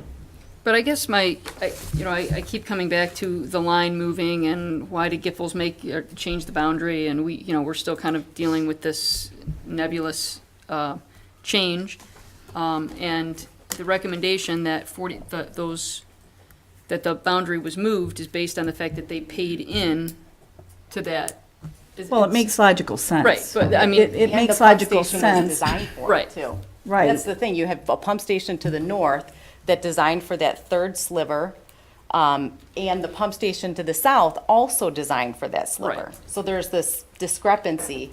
But I do know for a fact that northern sliver of the Irwins paid into the West Grand River SAD. Right. That's why my recommendation is to move that line to the south to where the original master plan, which is Exhibit E, I believe.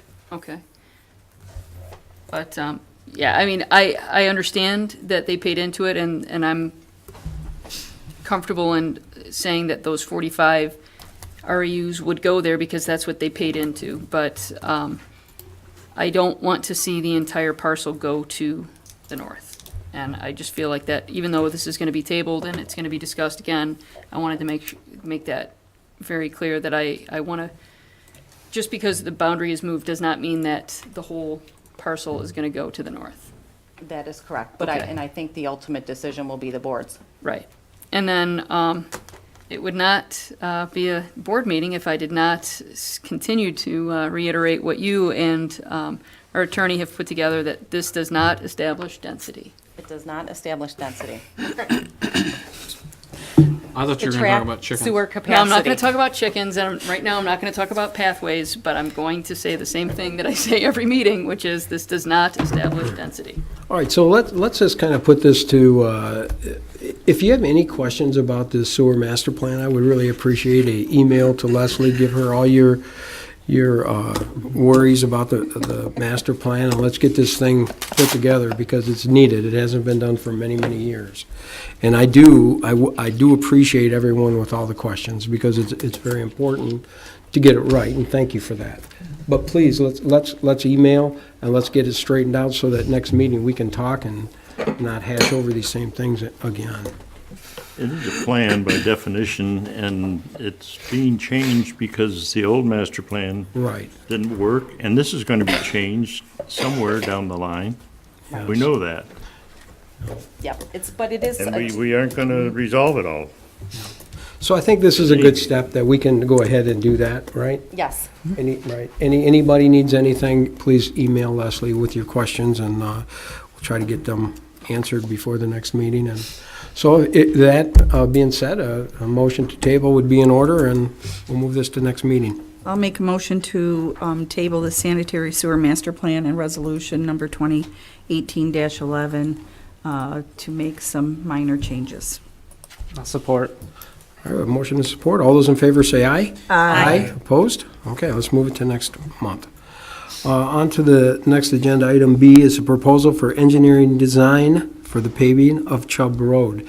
And one of the things I'd like to start this out with is there's some history behind this entire Chubb Road paving. And Leslie kind of put some synopsis together for us, and could you please kind of open this thing up and tell us what's going on here? Sure.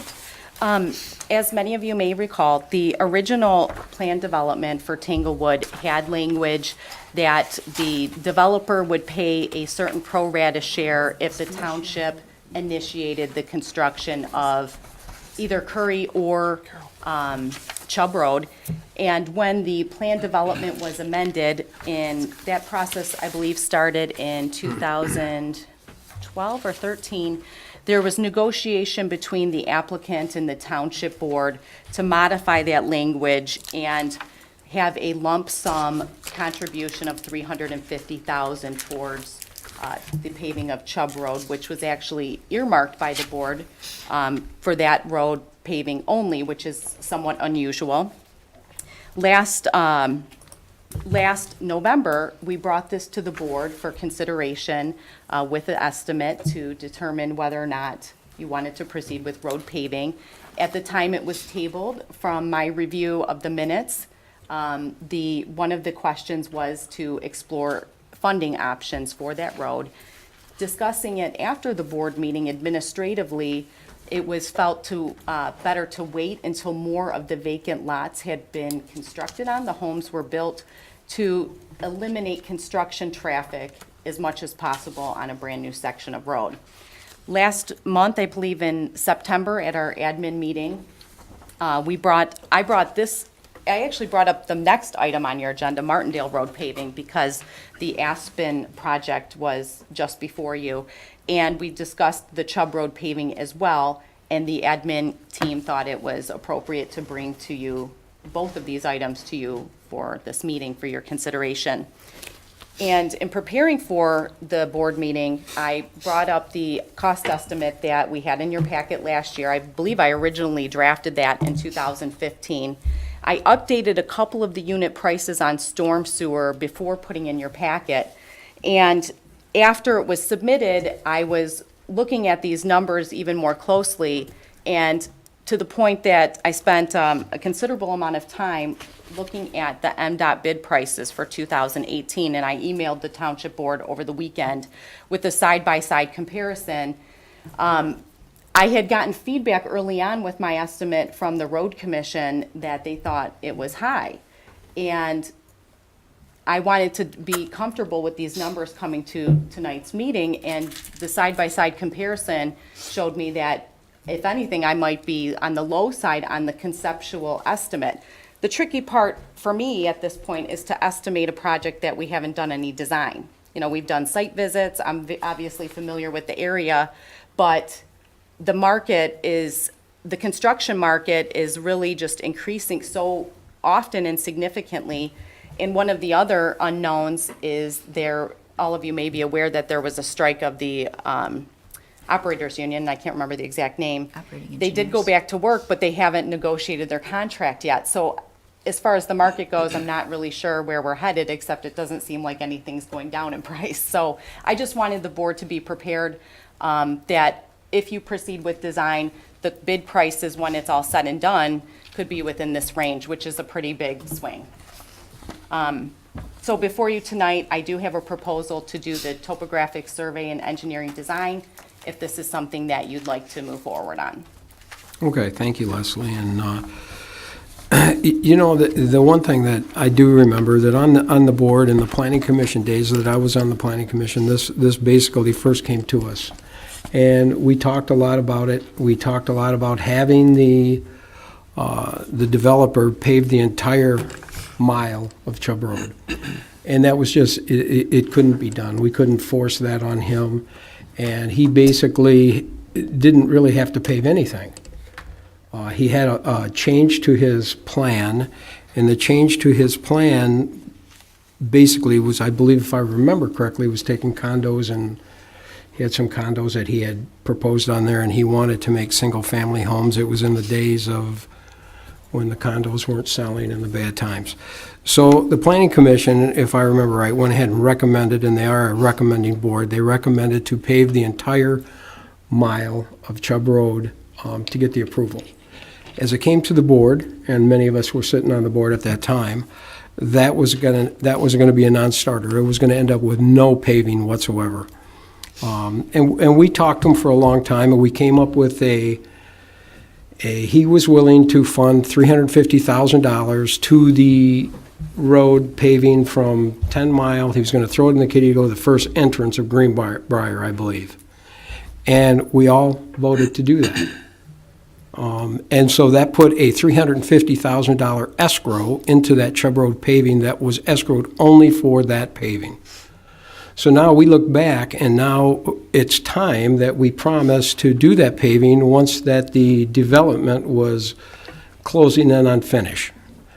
And I'm here to say that I'm ready to make that pledge to go ahead to what we pledged to do back in the day, to pave that road to Greenbrier. So I am all for going ahead and getting the engineering moving forward, but I know it's going to be opened up for conversation here at the board, and I'd like to hear it. And I know we also have Keith Ledbetter from the Homeowners Association. He may want to stand up and say a few things, and I'd like to hear his, but I'd like to hear this board first before we move it to that section. So you can go ahead and let's open up any kind of dialogue. Anybody want to start? I'll say I think I was maybe lucky or unlucky at the time to sit on the planning commission and the board, however you want to look at it. You and I both. Right, and in kind of in the middle of this, we were switching around there, John, but I remember at the planning commission wanting to have it all. I mean, everybody wanted the whole thing paved, and I think maybe this is what you're talking about. The attorney said at the time that there was a previous PD agreement that is dated 2005. But just to finish rounding that out, there's nobody who didn't want it paved by somebody else rather than us. Absolutely. But there was pretty vague language in the 2005 PD agreement that protected him from being, from us being able to force him to do it. He changed the housing product and updated his site plan. And I remember being particularly frustrated, as I think probably most everyone else was, that we didn't have the ability to make him do what we make everybody else do. And so just for the record and to clarify, it's not that we just decided not to make him pave this road. He had a legal document that was at that time probably close to 10 years old that said he didn't have to. And our attorney at the time reminded us of that, and it's pretty unfortunate, but I also agree. And John, I know there's been some discussion in the past, but I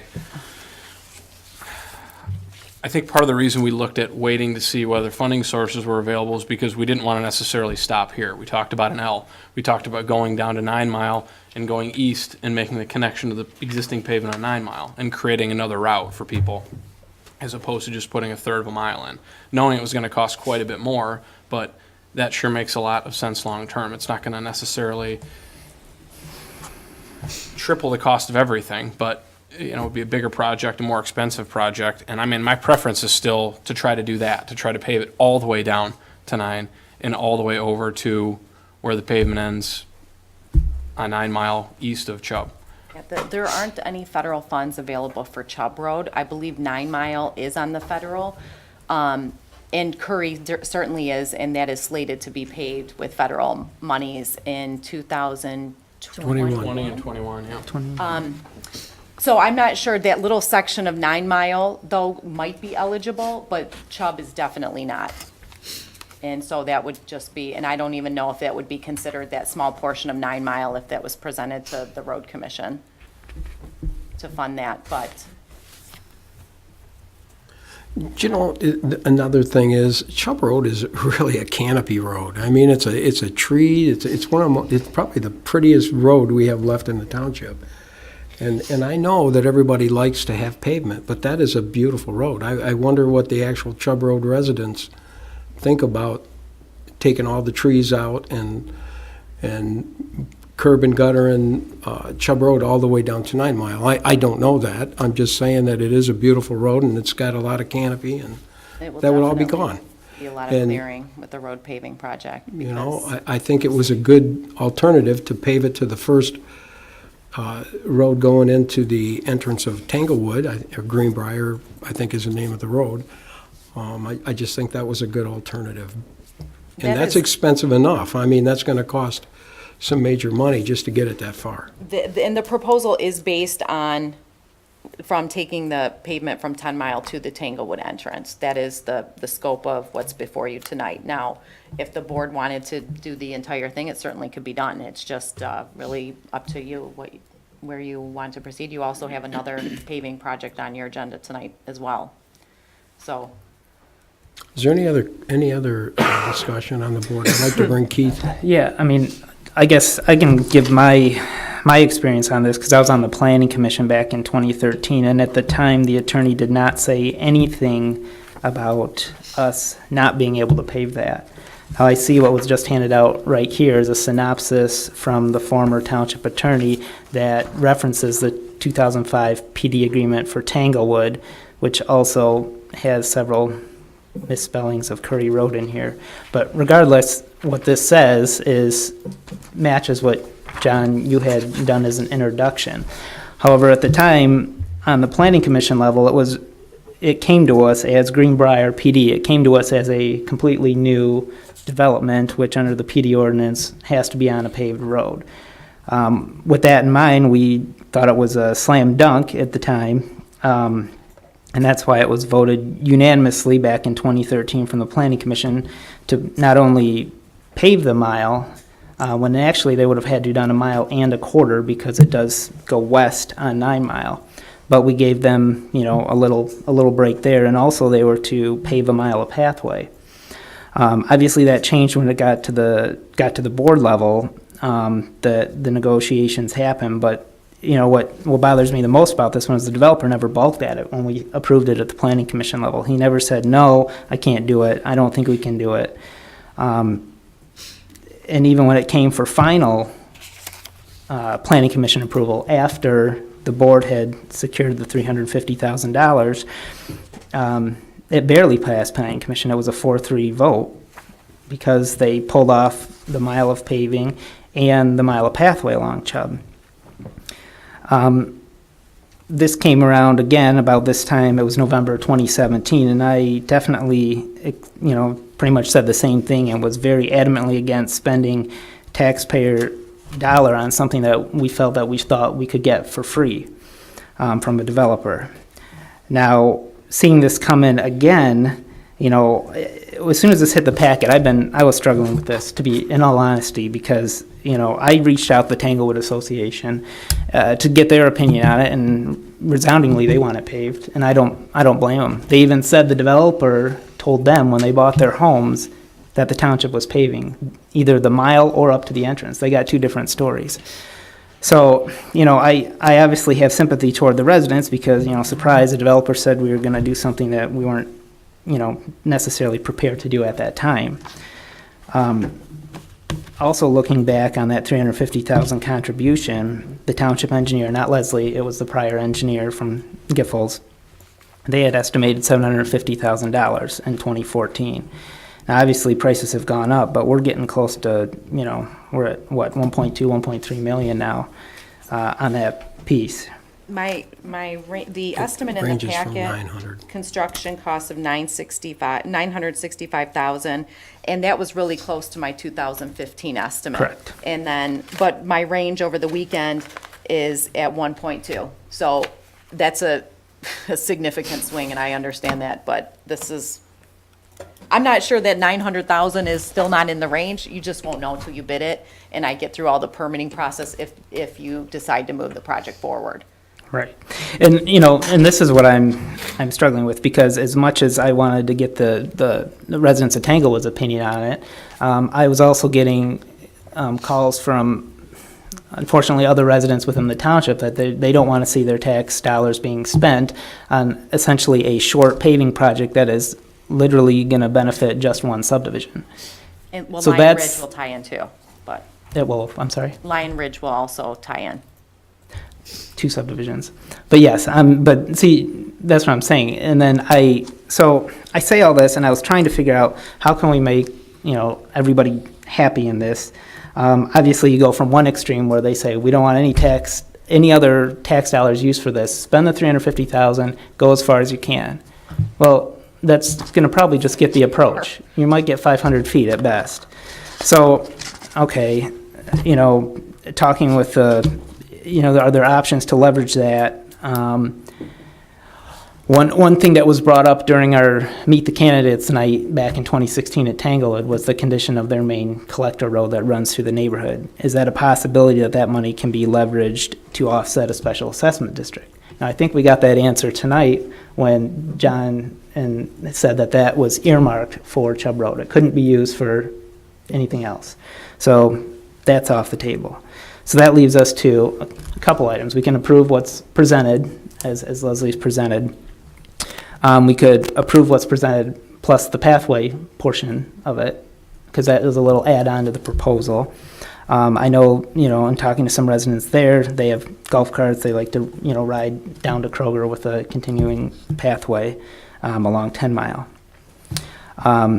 We can look back at November of last year when Sean had mentioned, why don't we get a price to do the whole mile, so at least we're getting a full segment, and then even tonight, connecting that segment east on 9 Mile, so we have a full pavement loop.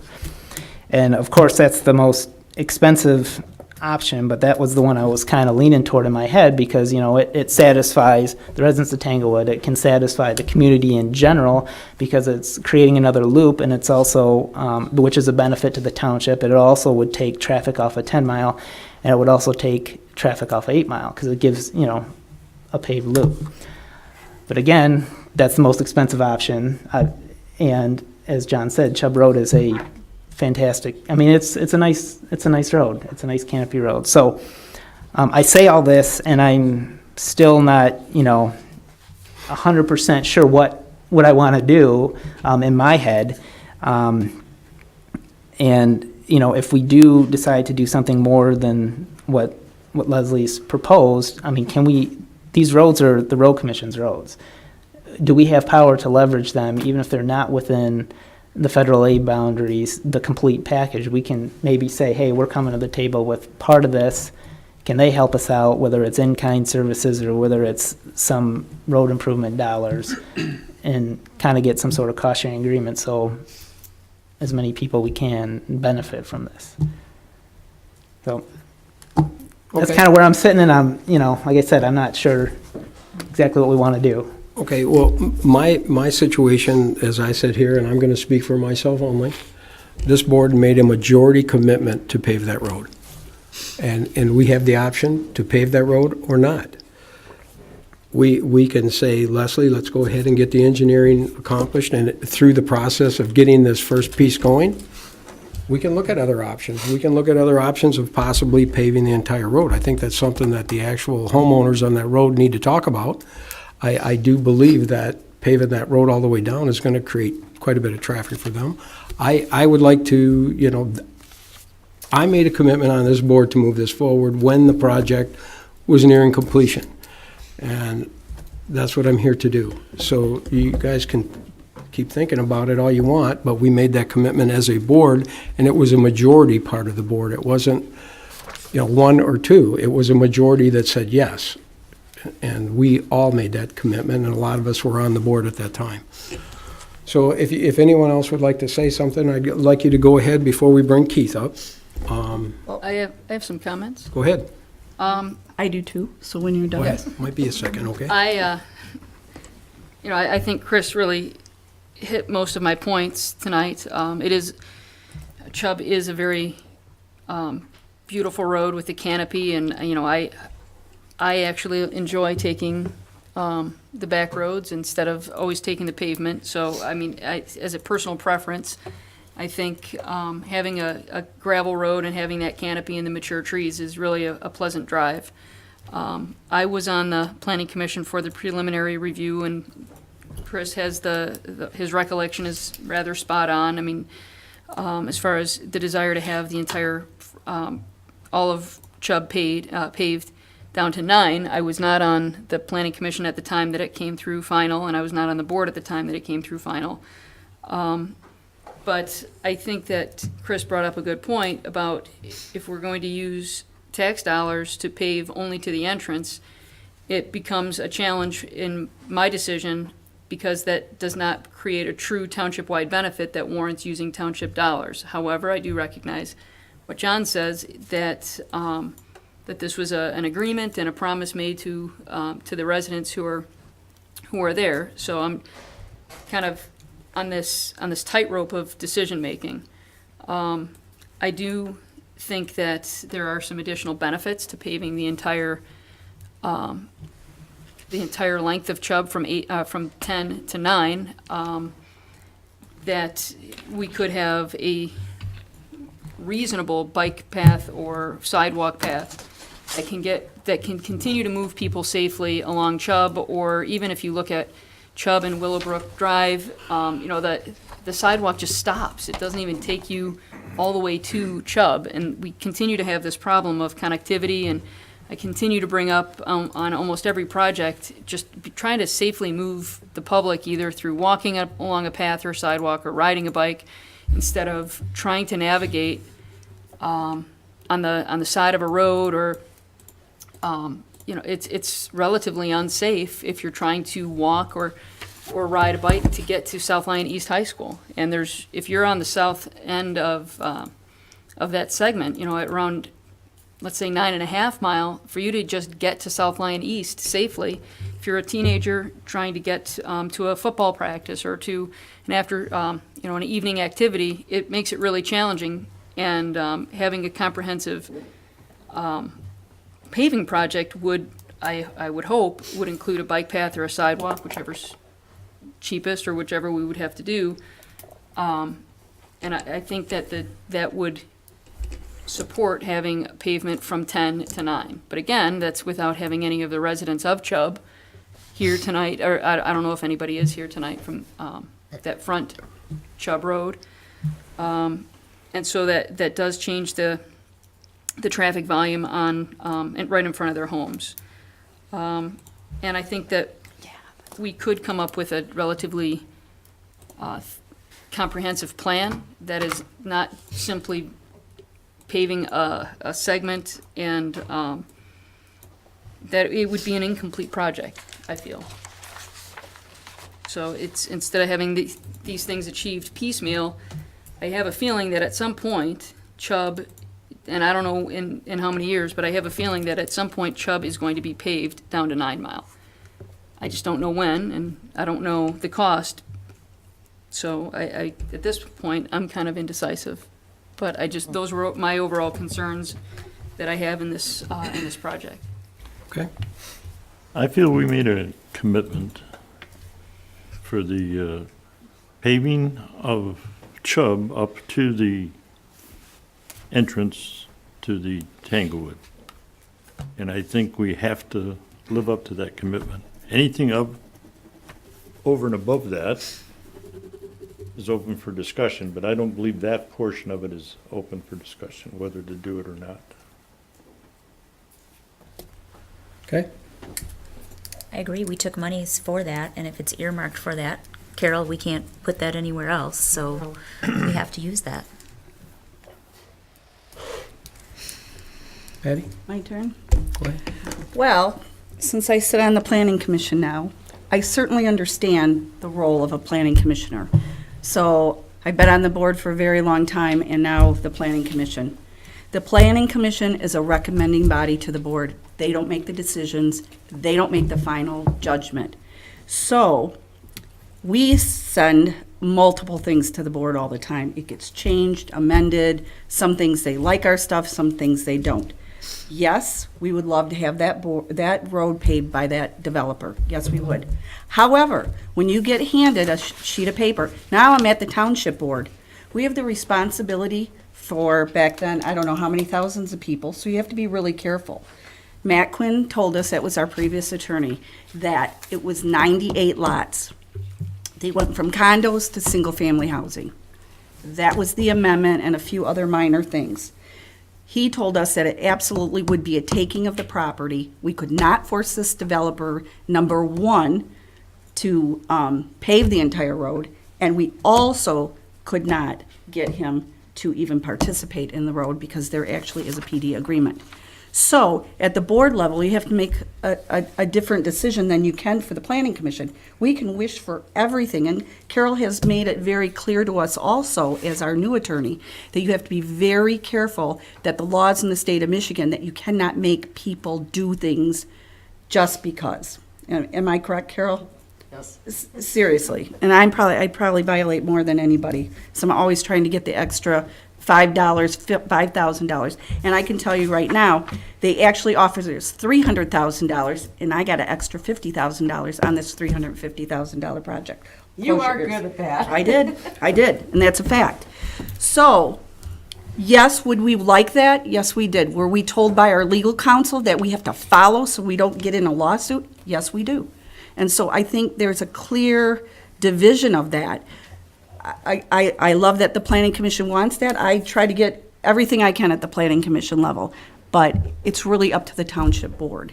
And when you're advised at that kind of level, you really don't want to get sued. You really don't want to go into that situation. So I think the board at the time did a fabulous job. They did obtain $350,000. We weren't obligated to get anything according to the past PD, which was in 2005, even before my time. And so I absolutely agree and was very vocal about getting it paved to the entrance of that new Greenbrier Tanglewood. I have mixed emotions about paving it. I don't mind paying the money or taking it out of our general fund, because I think we obligated a lot of our dollars when we got the fire department millage, that we would do recreation, paving roads, and I have no problem with that. I think it is a beautiful canopied road, and that's the small portion that bothers me. I would think I would really want to hear more from the residents on that road, because that's going to go away. They don't realize it. I think they wouldn't realize what a difference curb and gutter that would make down that road. So I don't have a problem with Leslie giving us an estimate for the remaining of the road. But I kind of would like to hear what people along Chubb Road would like, because it is the frontage of their road. But as far as asking the planning commission to pave it's 98 lots. It's $1 million road back then. Now it's what, to pave a road? What do we just paved? $3 million. So the cost is become astronomical. We couldn't even get a path in the parkway. That's been a $200,000 debacle. We've bid it out time and time again. $300,000 for a little for a little pathway. So prices have gone crazy. I mean, just crazy through the sky. Could we have seen that then? No. But could we afford to pave the road then? No. So we didn't have the fire millage either. So the fire millage did a lot of things for this township, and I always say that if we didn't have that extra money, we couldn't spend it. Maybe this is a road you want to spend it on, but I get angry at the thought that, the planning commission said this is what we want. Well, they don't have the legal ability for the township. They don't have the legal responsibility of the township. That lays at the township board level. And it's up to them to make the right decision for our township. That's all I'm going to say. right, thanks, Patty. Sean, you want to add anything before we open it up? You know, have we asked the road commission? I mean, as far, we've got a lot of proposals here. We're Do just they starting. design, do they do road design? They, I mean, obviously, you're an engineer and you're our engineer, so that's not necessarily what you want me to say, but. That's fine. I mean. Typically, they definitely do for federal aid projects. For example, Grand River and South Hill improvements, they're the designer. Curry Road, they would most likely be the designer. Whether or not they would do another one, to be honest, I doubt it. And it would probably make sense if that's the direction for John Dolan to reach out to them. Because I think they probably are limited with staff also and probably have to put that towards federal aid projects so you don't lose the funding. Now, these are just my assumptions. It could be, that's just my hunch with what the industry is, that they have a lot going on too. And we're one community, I think, out of 42 that they represent. Yeah. So, Well, and I mean, we have stepped up to the plate and we have funded significant projects that we had and they said we would might partner before. participate So in some fashion. It probably would make sense for the supervisor to reach out to see if they would, but I would not expect it in this. I think we should ask them, because when we're talking about trying to do everything we can with our Sure. dollars, if we don't have to pay a portion of this. Right. I mean, the other thing is when they design it, they're not gonna review their own plans. When you design it, they're gonna review your plans. They And do. so we're gonna go back and forth. So I do Yes. know that they're outsourcing And a they're lot of their work. expensive, and they go overrun every project we've ever had, and we can't do one thing about it, FYI. You should know that. Well, that's why I'm asking them to possibly pitch in on some of the soft costs to help keep this down, and maybe in most of the projects we move ahead with. But I know they outsource a lot of their engineering because they don't have the staff to handle all the They do. projects that they have. So they're They're I mean, that's the outsourcing. problem is that they're not just absorbing this cost. They're very likely going to tell you that they're going to have to pay somebody else. So they're passing on a cost, in which case it's probably going to be more than this. But I think we should ask that question. And I mean, the other day I was thinking about it, and I think, Patty, you brought something up that said from time to time in this room, it's that, you know, we told the public we were going to work on pathway and road projects, and we sure have. I mean, I was driving in the car the other day, I think last week, and I ticked off 10 or 12 in my head over the last 2 or 3 years between pathways, traffic lights, road pavings, you know, supporting safe routes to school money, kicking in on the signal for the schools on 10 mile or 11 mile when we didn't have to, but it benefited our residents. I mean, we've done a lot with this money that's benefited thousands of people. So this project may only benefit the people in that area, but the other 10 that I could think of the other day didn't benefit those people directly. It benefited people all over this township, which is the purpose, is to spread it around and make sure everybody's getting something. You know, not everybody lives on a paved road, not everybody, you know, is in a neighborhood that has sidewalks, but you know, that's what we've been doing. We've been leveraging dollars, we've been partnering with the road commission, and I appreciate them contacting us. I mean, we went to them and said, hey, let us know when you have money to do projects and you need us to nudge you along so we go from 98th on a list to like 3rd on a list. And they call and we say, yeah, our residents want this road to not look like it was bombed out, you know, 50 years ago, like in the case of Milford Road when, you know, Discount Tire and Bell Tire made a killing. They probably were very unhappy with the paving of that project a couple years ago because they weren't selling a dozen tires a day to people who had, you know, flat tires right down the street. So, you know, this is the evolution. This is how it's going. The big graveling project too.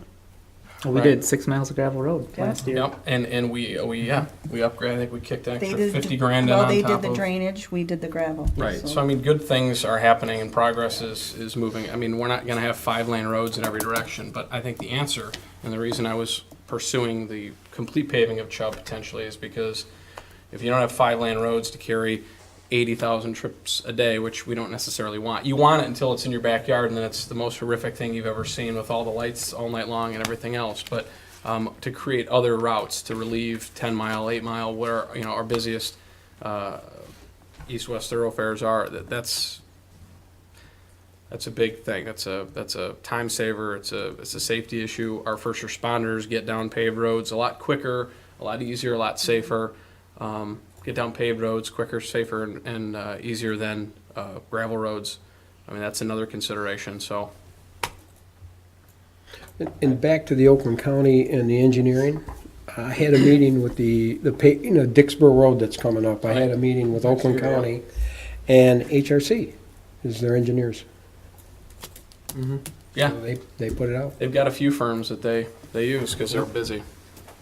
I don't know what I just said, but I talked like that. You did. It's okay. All right, does anyone else like to say anything before we bring up some homeowners here? Okay. Yeah, bring them up. Come on up if you'd like to, please. Name and address for the record and go from there. Good evening. It's almost past my bedtime tonight. Sorry. It's always past mine. Keith Ledbetter, 22848 Spyglass Hill Drive. Of course, that's one of the streets in Tanglewood. Wanted to introduce myself. I am the new Tanglewood HOA president. The elections were a couple weeks ago, and so this is an issue that anytime you're paving roads, you're going to have two philosophies. One is, anything that paved is great. It's more efficient, it's smoother flowing. For me, I don't get my car dirty, and of course you get the washboarding of some of the dirt roads and so forth. And of course, the other frame of thought is, I don't want the added traffic. I don't, and so shortly after my election, actually, we reached out to all the homeowners, both through our social media page and also through our email. And we asked the question, what do you think about this? This is coming up on the township agenda because we didn't want to speak for anyone without actually hearing what people were thinking. And first of all, I want to thank Chris for alerting me to this issue because it allowed us kind of the opportunity as a neighborhood to come together and talk about it. In that, although there's never a unanimous agreement on everything, it was pretty clear cut that the people in Tanglewood, and particularly Greenbrier, that section of subdivision, would like to see the section of road paved. I will say before I get too far into this too that I have to say I'm actually very proud of this board because I heard some really great deliberation tonight. These were thoughtful comments, conscientiousness, and whether you like it or don't like it or pay more or pay less, what I heard was a lot of people that were really thinking about the taxpayers. They were looking both at the local residents in our community, but also as a township as a whole. So that gives me great pride in knowing that I have a township board that's really thoughtful in this. So thank you for that, and also thank you for your service. That being the case, I will say that Tanglewood and Greenbrier were fairly strongly in favor of paving this. Now, of course, there are still some concerns about the added traffic flow and what that means, and so there's about 8 other residents here tonight that have agreed to come along, and of course, it's probably past most of their bedtimes too. But I think maybe some of them wanted to speak tonight, and so with that, I will step aside, and that's my comments for tonight. Thank you very much, Keith. Appreciate it. Do you know, did you put out the question of up to the entrance or the whole road? That's kind of So what I did was I mimicked the proposal, and the proposal said that it's 10 mile to the Greenbrier sub. Of course, what happened was there's that natural conversation that occurs on social media, and you know how that is. Actually, it was a very good conversation and a thoughtful conversation as well.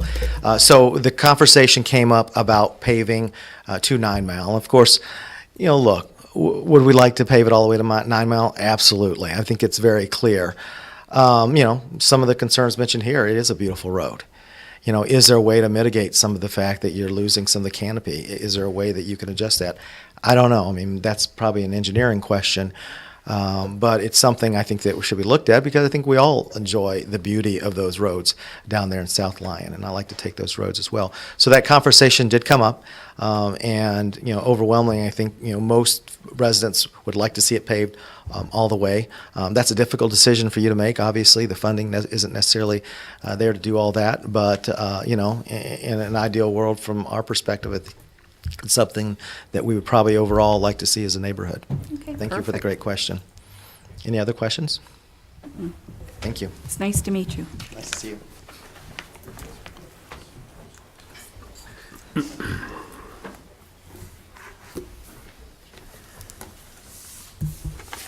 Good evening. My name is Mark Ferrugia, and I live at 53077 Hidden River Drive. I'm actually the first house right off of Chubb as you enter the Greenbrier portion of the subdivision. And I also serve as the president of the Greenbrier Homeowners Association HOA. So I can speak a little more specifically to the nearly almost 100 homeowners who are new to the development and who has engaged in firsthand conversations with individuals, with the township office, of course, and then also commitments made by Pulte as the developer of the new portion of the sub. So in talking extensively with a number of the homeowners in the Greenbrier section of the sub, the definite consensus was that this was a commitment that was made by the developer of the subdivision. And a number of us have confirmed both through the minutes, as Mr. Dolan had mentioned, that this was something that was also planned by way of the township board at the time. And so I think what's most important, or one critical factor to keep in mind, is that that was a major decision that was taken into account as people look to bring themselves and their families to the community, whether it be for safety reasons or other things of that nature. I think that is something very important to keep in mind. In addition, I think that the continued congestion that we're experiencing in the area as more and more developments go into that particular corner of the community, I think helps lend way to some important points to consider related to access into the subdivision, safety. It's not uncommon for Chubb to have conditions deteriorate to the extent that a number of people on my street alone have complained of having to replace tires and things because of the conditions of Chubb Road in between resurfacing efforts by the county. And then the other piece I wanted to mention was that there continues to be extensive discussion with the rest of the Tanglewood subdivision because of deteriorating road conditions for some of the main access roads into the sub. And the lack of support, obviously, many of you are familiar with, that we are getting from the county in that area. So whether we use the main entrances to the subdivision and continue to contribute to the deteriorating conditions for the rest of the subdivision, or we look at this as just a Greenbrier issue and the 100 homeowners that live there in combination with the handful of folks who do live alongside Chubb Road, I would just like to ask for consideration and following through on commitments and the importance of integrity when we look at the critical nature of this issue, which is paving from 10 Mile up to Chubb Road. And I think one of the points that was great that was mentioned was that it probably makes sense to continue and follow through with the proposal as mentioned, but also potentially look to obtain at least very preliminary estimates to pave the road all the way to 9 Mile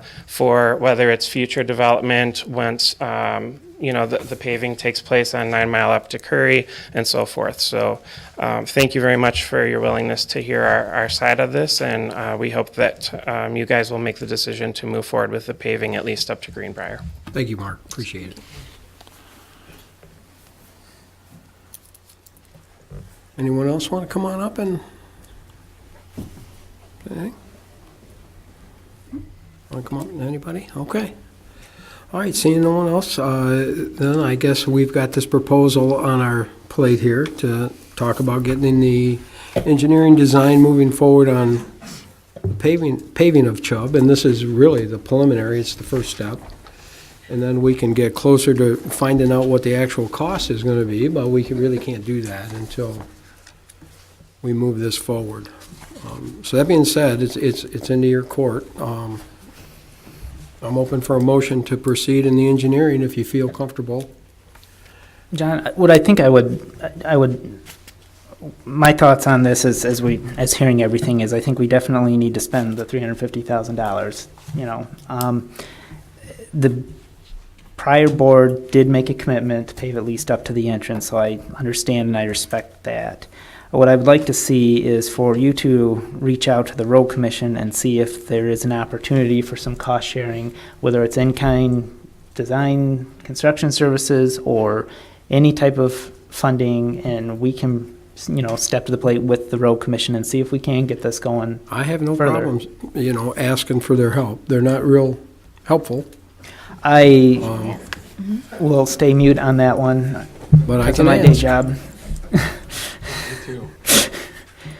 I would agree with you, John. I don't have to worry about my day job being affected by the road commission with my agreement with you. And I'm going to tell you something, they're great people over there. They just have no fundings. They don't have the money. And They are good to as- us. They're very good to us, and they try to help us. And when I ask them to do something, they generally come to the plate as much as they can. Right. But that being said, they're held by their funds, and Right. as we all are. As we all are, and we all have to They watch helped what we us do on here. their approach at Old Plank. Yes, they Yep. did the old plank. But I am more than willing to reach out, absolutely, and ask them what they can do to help us. And they fool me a lot of times, they come up with things, so I have no problem doing that. Would that engineering design proposal be for only to the entrance or to all the way down to 9? This is It's to the for the entrance. And if this is something that you, I'm guessing may end up getting tabled, but if it does, if you want, I can, after John has time to talk to the road commission, I can give you two different options if you'd like. The up to the entrance versus all the way to 9 Mile, based on what the road commission says. And if that's what you're looking to do, then we can bring it back at the November. This is the time of year that's ideal to start a project like this because the leaves will be falling and for surveying purposes. Now, do you think we have more leverage if we continue just to fill in that little piece 9 Mile east to connect to the end of pavement? With the on- road commission? Right, because that's in the federal aid boundary, so we may have a little more. But there wouldn't be time to Oh. actually get that approved. But a So, second phase of this could be. I mean, that's the other thing, but it really depends on what your goal is for the project. Right, the cost to probably get it to the existing pavement, you're probably between, I'm gonna guess, 3 million?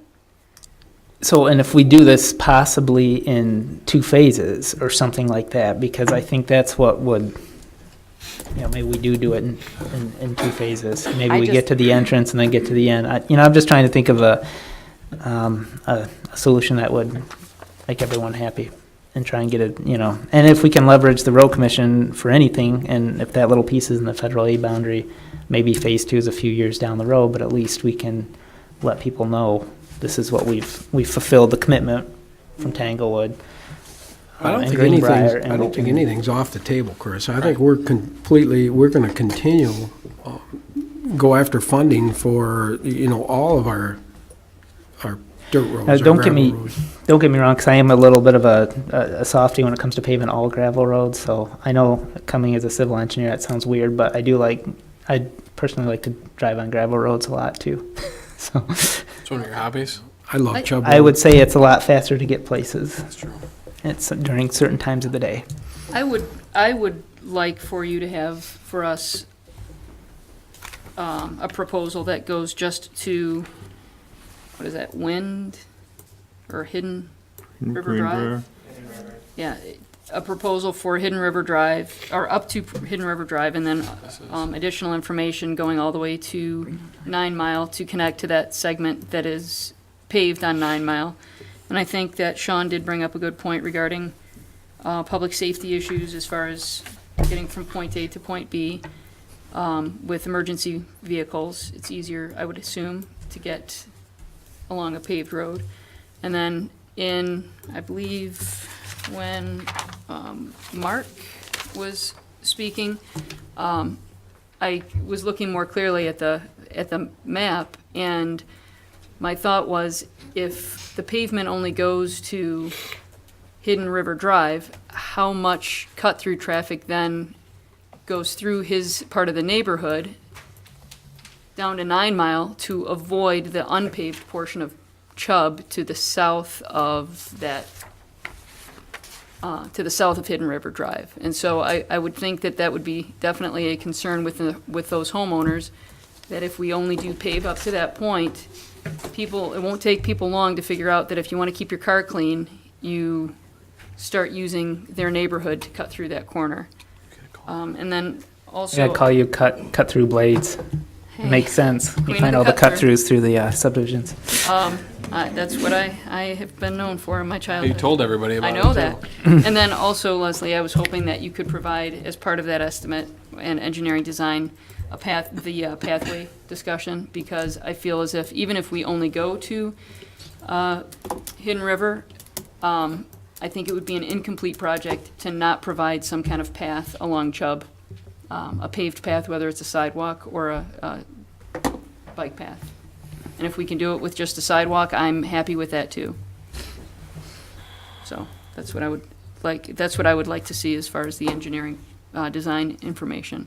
Okay, so Hidden River? Where's Hidden River? What is that, Yeah, the that's second? Isn't that the street? Oh, Yeah. yes, Oh. okay. So It's a Greenbrier basically the subdivision, current Hidden River's the proposal, street. And then an Got it. option to pave all the way Okay. down Chubb and the piece of 9 Mile. So 2 options for, Yes. and feedback from the road commission. I'll get Yes. that. With And pathways. with a path, sidewalk or bike path, I don't care. Whichever's cheapest. How's that? And follows our ordinance.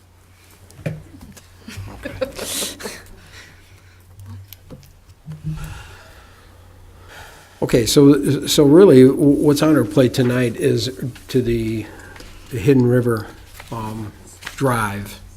This is the commitment that this board's made, and then what Lisa would like to add to that would be a second option. But I would like to try to get the first option approved, to get this moving forward.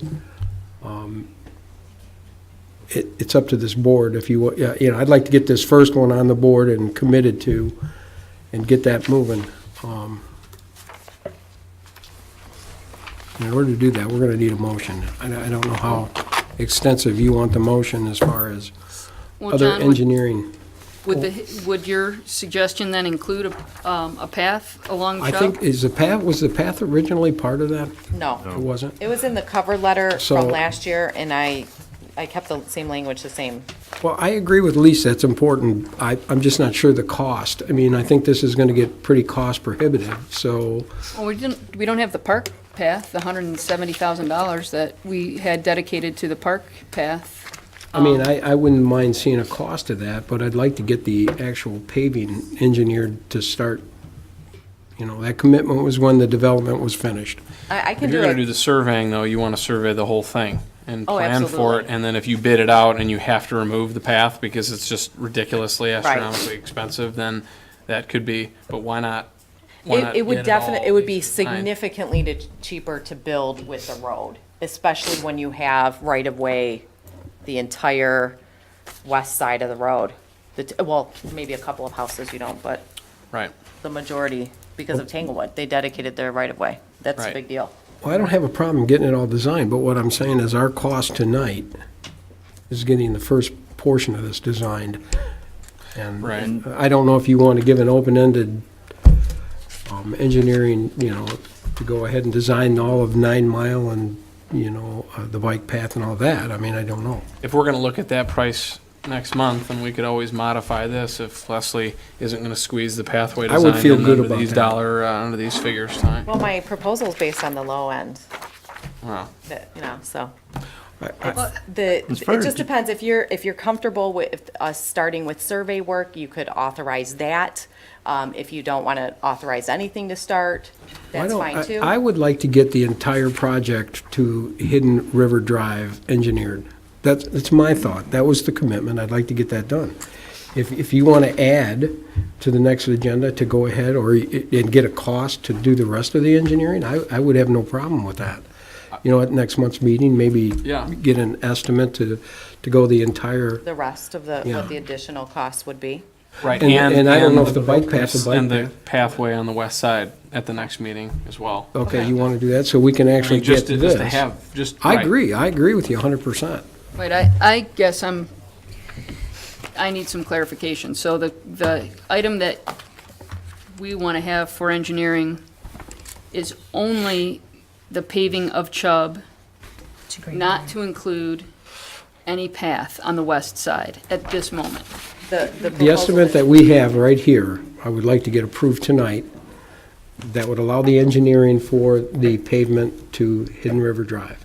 Right, but her estimate also includes the 10-foot wide pathway on the west side of Chubb Road, which would increase the construction cost. But you didn't have that in your, That's in the pricing. cover letter. It's in the cover letter. Yeah, it's additional. That's additional, it's not So in your a lump cost sum here. Right. Of $3,160. Okay, so That was what we- $3,000 extra to do that, I don't have a problem with that. Yeah. 3,000. Yeah, I think that to do it Okay. now with the path. I agree with you, Lisa. I I don't want to do. do it separate. Will it be good and of any value at the time it's actually paved, which I see as a long way off? But there is no safe way for anyone at the end of Hidden River Drive to walk to South, or bicycle to South Lyon East High School. And I guess my very strong push is, with all of the traffic that's on 10 Mile, to have a safe route for kids to get to that school for after-school practices, it's critical. Yeah, put it in your motion. Can I ask, is that important to you, to have that bike, to have that trail? I mean, just as a homeowner on that.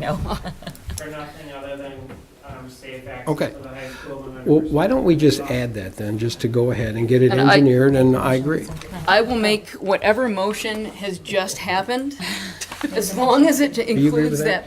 the path as mentioned on the cover letter. Yeah, Chris, make the motion. Yeah, Chris, make the motion. Sean, you want to try? You talking to me? I'm the only Yeah, Chris you're up the here? only Okay. Chris here. With a K. You didn't say Chris with a Yeah, K. sorry. It could be another- Sorry. And then I thought Dusan was still here for some reason. I'm just kidding. Sorry, Patrick. All right, well, okay, I'll make a motion, say, to direct the supervisor to contact the road commission regarding cost sharing for the complete pavement of Chubb Road from 10 Mile to 9 Mile and 9 Mile east to pavement. And as part of this, we would call the engineering design from CES as phase 1 of the project, including the cost for the pathway on the west side of Chubb Road. Support. All right, now we're going to reference this, Reference of, let's see, it's September 24th. CES letter. CES letter, and that, yep, that has it on Okay. there. okay, we could. So we're authorized to begin the topographic survey and engineering design up to the entrance, including the path, correct? Yep, engineering Correct. design, yep. Now, my only, Bidding, Yes, all of okay. it. Okay. Everybody agree with that? Yes. Okay, we have a second there? Yes, Sean. John?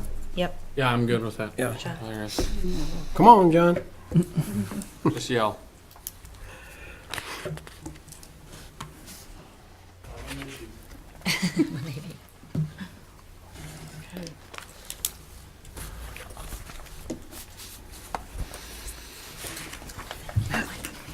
All right, John, just to recap you, we have a motion on the table for the topographical survey, the engineering design, the bidding, and also the pathway engineering to go forward.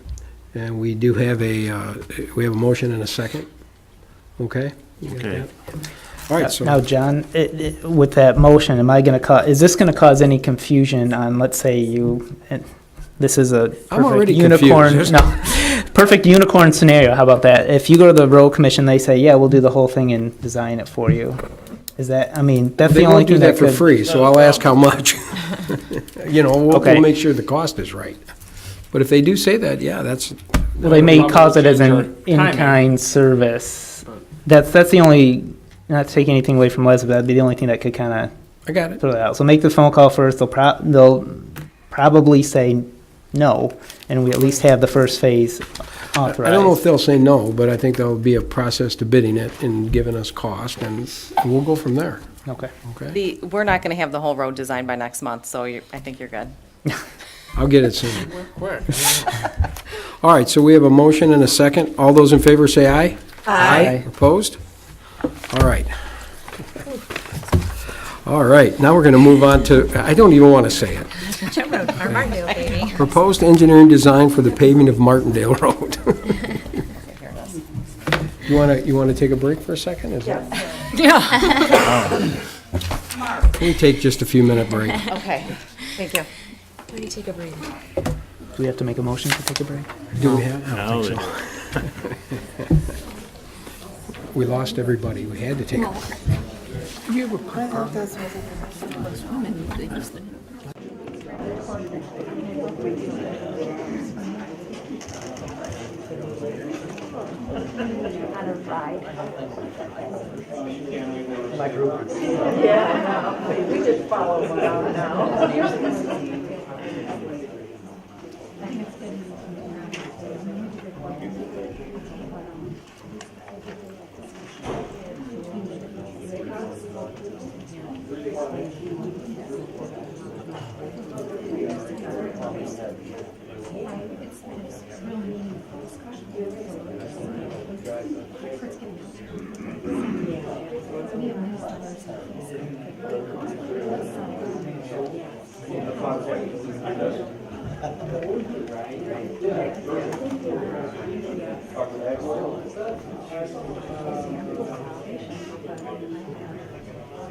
Yes, I think so. That's why he's bumming on it.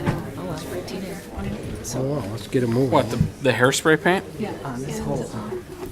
Come on, Patty. Okay, we're going to reconvene this meeting and get things moving here forward. Talking to you. Okay. It would have been TMI. Sorry. Like I said, back to the proposal for the engineering design for the paving of Martindale Road, and I think, Leslie, you're going to have to start us out on this one. Okay.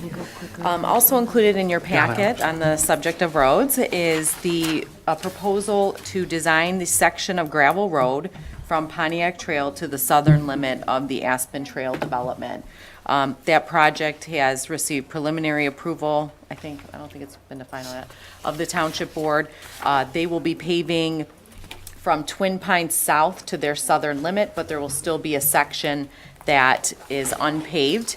At the discussion at our admin meeting, again, it was discussed to bring to your attention this evening. So enclosed, we did a similar estimate as Chubb Road. Now, these are the original unit prices that we did on the first, I guess the original Chubb Road estimate, just so that you're aware of that. Our proposal is based on that. It's a percentage per our contract. So the lump sum proposal for the topographic survey would be $12,710. Engineering design, $55,079, and bidding is $4,600. And I'm happy to answer any questions. We've talked a long time about Chubb Road, but I'm happy to answer any questions you might have.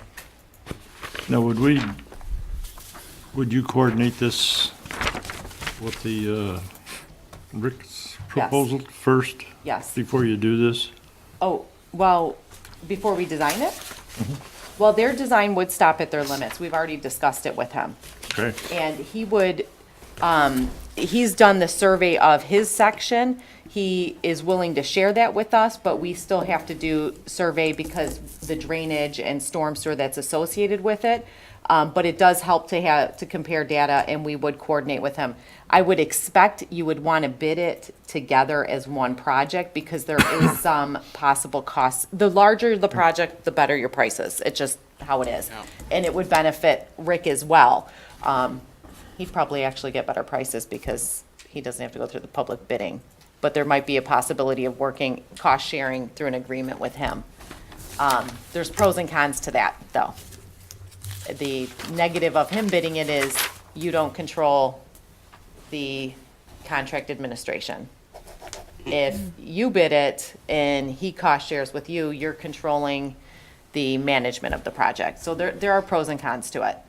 And maybe that's something that needs to be discussed further with him before the project goes out to bid. But either way, it's still overseen by the county. So it's not like they could do a bad job. I mean, the county's inspecting the whole thing.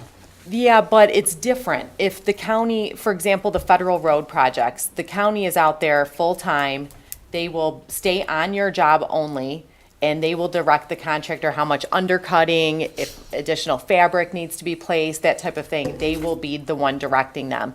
If it's us or Rick's people, they would probably stop by and check daily, or if there are questions, they wouldn't just be on that job the whole time. I don't think they would be anyway. Unless they were actually doing the contract admin. I'm surprised. I look at this a little bit, and what do you think the actual time that he would actually start this pavement? When do you believe that is? I mean, he's approved, right, to move forward. Does he have another It's reading? only preliminary. Yeah, so he's got a couple more readings to go. Yeah, I think it's gonna be a while. That's why the We're timing talking of a few this. months. I always use 18 months as a rough figure from authorization of design to construction, because if you find that you have gas or electric that needs to be relocated, that takes some time coordinating with the utilities. That's always the wild card in these. Because if they're in the right of way, they have to relocate at no cost. The road commission will require them to relocate. Well, here's the reason I'm asking. We have our budgets coming up here, our meetings coming up here in the next month. And maybe now that we have this proposal and we understand what this paving's gonna cost, maybe it's a thing that we should try to insert into our budget to make sure that we have the funding available for this. And if we get that taken care of in October, November, I think we'd have a better outlook if we can even do this.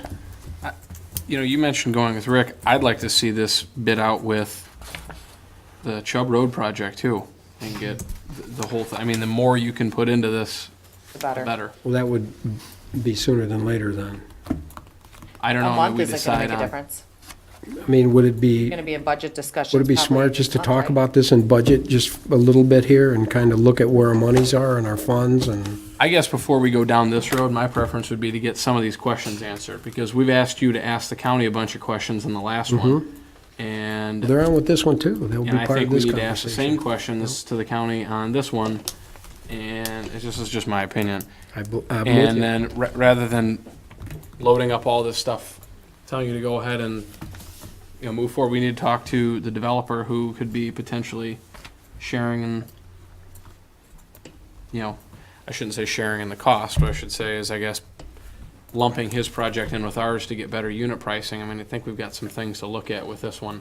I know for a fact that Oakland County would love to have that portion of Martindale Well, paved. and that's why I'm thinking maybe they'll be more eager to get going on this one, because that's a big missing, it's a critical missing. Well, it's a really, a maintenance nightmare for them, and It's I bad, know too. they would like to get that paved. So maybe we do have a little prying there. I mean, in can, a I month- can I mean, ask them questions. Leslie said a month's not gonna hurt. I mean, we could come back in November and have all this information. Do you want to just table this guy until next month? I'd actually rather just go forward, similar to what we did with the Chubb, because in all honesty, I think this is more of a critical segment than the. Do you want to move the engineering forward? Is that your thought? Yeah, I mean, because this fills in a gap. I have no problem with the And engineering. a good, They I have mean, to it's start a, there. it's a good gap because there's several neighborhoods that could take that cut through. I'm with Chris Well, on then this let's- one. then let's This go is a ahead. major, a small portion that's totally missing. You don't Yeah. want that. It Yeah, needs to be left. done. It needs to be paved. Yeah. Do you want to go ahead then and move the engineering forward, and we'll find Yeah. out what it's going to cost? I and do. I'll talk with Oakland County, and I do too. I'd handle it I similarly. support doing this, don't get me wrong. I just want to make sure we're not I do getting too. we're not falling behind or getting the cart in front of the horse. That's just the only thing that concerns me. well, And with I'd these really kind like of to lump them numbers, all in. with these kind of numbers, I think it's important to understand the budgeting part of it also, Right. so. Well, we get the design done. And was this in CIP? Did bid we it have out. this part? Yeah, Was this in the was in the CIP? capital It's in the improvements. Or what year?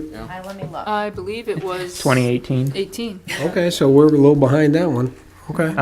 The one question I had on this too is, Leslie, you show quite a bit of off-site storm sewer along Pontiac Trail. Is that included in this proposal? Estimate? Yeah. Yes, but I don't know, but my unit prices are light apparently, so, but yes, it's in there. Well, that's great because that's a constant issue on that side of the street there. There's a lot of drainage issues in this section of road too. Yes. There's no ditching, and this is one area that the township gets complaints, in addition to the road commission every year.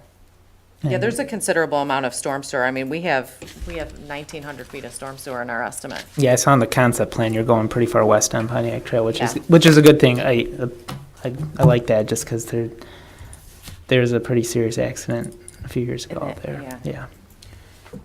The one thing I was going to ask, and maybe I waited, but I don't know what our fund balance situation is, because we're getting into the budget and we're going to know. But we're jumping into these things, and the public's going to expect that this is all going to get done. So if we're going through a design, we better be ready to move ahead and finish it. And if we're talking about potentially $2 or $3 million, and we've got to consider possibly maybe even looking at a bond, trying to bond it if we have to. And then if that's the case, then let's find possibly another project and really roll in and do, maybe really go for, one big push. It's not going to get cheaper, like Well, we I think always that's talk a about. talk, I think that's a talk for the, Lisa says. I just wanted paths to bring all it over up. the township. I mean, and it's definitely, it's a discussion for the budget, It but I is. mean, Well, I kind of like what Chris mentioned is, I'm for finishing this road. I think it's a major artery. Yeah. And then I'm definitely for what we committed to up to the Greenbrier. If we went further than that, I think that has to be. Right. That has to be planned for. Right, and that's what I was. That yeah. is a major dollar. So if these two things cost us each, it's $2 million. That's more palatable than, it could be Could $4 be million. four. That's right. That, you can't take that lightly. So Right. I feel good about these two projects that Leslie presented. I think they're both warranted and they're merited. doable. And that's probably something we could. Yeah. They're doable. But you gotta remember, we still, the reason why we have the extra money is because we have the fire millage. Right. And that fire millage does not come back up. I think now this might be 6 years left with, it's on the same thing Sure. with, The police. It's only 4. I think it's only 4 more years. Yeah. One more? Yeah, they had 7. So are we So- already in 3? So yeah, so you gotta be careful. I mean, you can't go without a fire department. What happens if they didn't vote the millage in? I mean, I want. Right, well, and, I There's mean, You gotta ISO be- rating you- changes. You just gotta be really careful with your timing of what you're doing. right. So that, you know, I'm just thinking if we did these 2 sections and committed them, or can, if we did, the board wanted to, and maybe, you know, look at that, you know, maybe more of Chubb at another date. Right, and and let me be clear, when I say bonding it, I don't mean getting funds to pay for it. We're not asking the voters, we're not raising No, anyone's right, taxes, we're using our funds that are coming in. Green Oak asked the voters, Full they got project. their Pardon? $1.25 million. Green Oak, they paved a lot of roads. No, we gotta have more than 4. That's gotta be, are you sure? I don't know, That's- tomorrow. Well, I So think that that's all. if we, So I like think they had Sean 10. said, that if we have multiple projects that can be packaged together and have, and bond for some of the financial aspect of it, we're gonna be careful with our money, like Patty's talking about. I don't wanna deplete what we have and be cognizant of what's happening in the future with the fire millage and that type of thing, but I think if we can kind of bundle some of these things together, maybe the road commission will see the benefit of helping us out. If it's not just one project, but it's 2 and potentially a third if we move forward. It's their with- roads that we're paving. I mean, really. Yeah. It really is, so. And if we only come in with one project, they might not be willing to help. If we come in with 2 or 3, Right, then we might have a bit more leverage. and that's all I was saying, is these aren't the only 2 projects we have on the radar, there's a handful of them, and so. And we have the sidewalk project that's gonna Right. cost some money. There's some things on the budget that we need to talk about, Right, so. and then we could look at doing one big push and in a few years do a whole lot of great things to connect roads and pathways and things like that, We're working on the budget, To be honest, looking at the capital, John and I and Michelle. looking at the capital improvement plan, I mean, we have hit, you know, obviously the 2017s, the 2018s, we're prepping for, you know, Curry Road was 2019, that's got pushed back a year. The South Hill intersection, you know, was actually 2019, or we're getting it in 2018. You know, 10 Mile and Johns is done, the Pearson signal, $100,000. you know, Griswold, I mean, I guess we have 2 traffic signals that we had targeted, that Kent Lake, Silver Lake, and 9 Mile and Griswold, but, you know, those aren't $1 million projects, so honestly, I think we're doing pretty well We are. on getting some of these knocked off the list. I work with a lot of communities where they put a capital improvements plan together, and it sits on a shelf and they don't do anything, so. John for that. We do look at it, though. We look at it quite a bit. Project, that was awesome. Well, I guess that would be the question, then. Do you want to move the engineering forward on Martindale Road? And I'm then, with Chris on this, Yeah. yes, I do. All right, I'll make a motion to approve the engineering design proposal for the paving of Martindale, based on the CES letter dated September 26, 2018. I'll support, subject to coordinating with the adjacent developer on his road paving, so we can try to save funds on the construction of this road, and also the supervisor following up with the county, as was the case in the Chubb Road project, to see what participation they'll offer and assistance they'll offer, if any. you okay with that, Accept Chris? as I a will accept it friendly if you amendment. can trim it down to 1 sentence. That's impossible, you know, we can't do anything. Yes, I in accept the sentence. amendment. Are you okay with that support? With the amendment? Okay, we have the motion and support. Okay, Robert, come on up. So I know everybody's favorite topic, again, pathways, but reading the proposal, it specifically excludes sidewalk design and as out of scope. And I think it might make sense to bundle that here as well. If I remember right, Rick's project has pathway on both frontages. So it would kind of be weird to have a new gap created. Eliminated, right? Was it? No, we added it back. I thought it got added back as a sidewalk width, not bike path So width. just, yep, it's at the board's discretion if you wanted to So, add the additional just- survey and design for a pathway or sidewalk there. I don't remember what Rick's Pontiac Trail Edge had, but I would think whatever matches that would make sense at A this lot point. of trees coming down for that. Yes. But aren't the trees Not coming down saying for the road? do it right now, but There's like- if we're doing the survey and engineering, I think it Some makes big sense trees. marginal Lot of cost wise trees, to, and Large that acreage road on is there, really too. cut through some I know. deep banks there. I know. so. All right, just to add to this discussion, the Aspen Glen plans have a pathway across the frontage on Martindale, but there's nothing to the north, nothing to the south between Grand River and Pontiac Trail.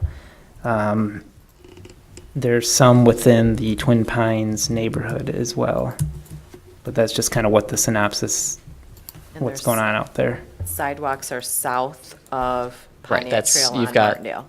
Correct. Yes. you've got that section that then also goes across to MLB with the exception of Rick's individual lots. Right. So So- if the pathway or sidewalk is added, it would potentially, connect the Martindale Meadows neighborhood north to Twin Pines, or get close to the entrance of Twin Pines. Actually would stop at, looks like Montego Yeah, I mean, Drive. I like the trees too, so I'm not sold on build it, but for the extra cost of the survey at the same time, I think it might make sense, so do with that as you will. Over here. Yeah. I would agree. I don't see it either. I don't see them. There's a lot of trees. Well, how, This section south of Twin Pines, though, there's only trees next to the road, but behind it, beyond the right-of-way, there's clear area. You can jump to this side of the road. so how far off the road can you have a sidewalk? As far as the I don't see it. easement, Right. oh, wow. Not Just how much easement you want to buy Right. from somebody. Well, my question is, all right, maybe I should have said, how close can a sidewalk be to a curbed? You don't want it any 1 closer foot than 5 inside the feet. easement. 5 feet is Right. uncomfortable if they're going I think 50. it's 34 feet from the middle of the road is This the is it. So I, 1 foot the inside current the easement? Yeah. Yeah. Pardon? so, 1 foot inside the easement? Isn't it the standard? That's the standard, but the closest I would ever design a sidewalk, unless there were some necessary reasons, would be 5 foot off of a back of curb. It's uncomfortable when oh you're, yeah, 5 feet's kind of close when you're, but it's also uncomfortable when, when you're not in a car. When Cars you're are whizzing by riding down you. the shoulder of yeah. Yeah, I've seen people riding bikes and walking along Martindale, especially in that, with all those trees there where it's really kind of shaded and somewhat, It would be difficult to fit a 10-foot wide path, I think, on some of these parcels. can we on- just do a sidewalk then, since it's a sidewalk by MLB Pond, it's a sidewalk along Martindale Road that leads into Martindale Meadows, and then across by Bradford Drive, I know it's on the north side of Pontiac Trail, but there's a sidewalk there, so all throughout there's really not a wide path up until you get to our Orchards of Lion, where it's a wide bike path, but primarily from about Bradford Drive, although I don't think there's a sidewalk. Yeah, there is a sidewalk right there at Bradford Drive to the east, and that's not a path. So it seems like it would make more sense to just keep with the sidewalk instead of a wide path. And then it gets people closer to, if you're going up Martindale Road, to being able to connect to the bike path. And I don't know, obviously that your survey would indicate how many additional trees would have to come out, but if you're paving that already and we can get a sidewalk that's narrower than the bike path.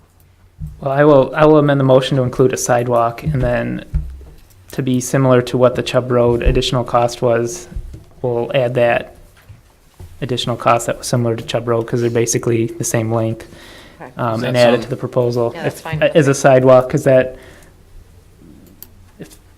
I'll add that to my motion. I still support.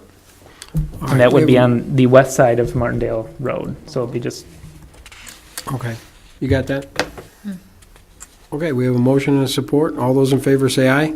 Aye. Opposed? All right.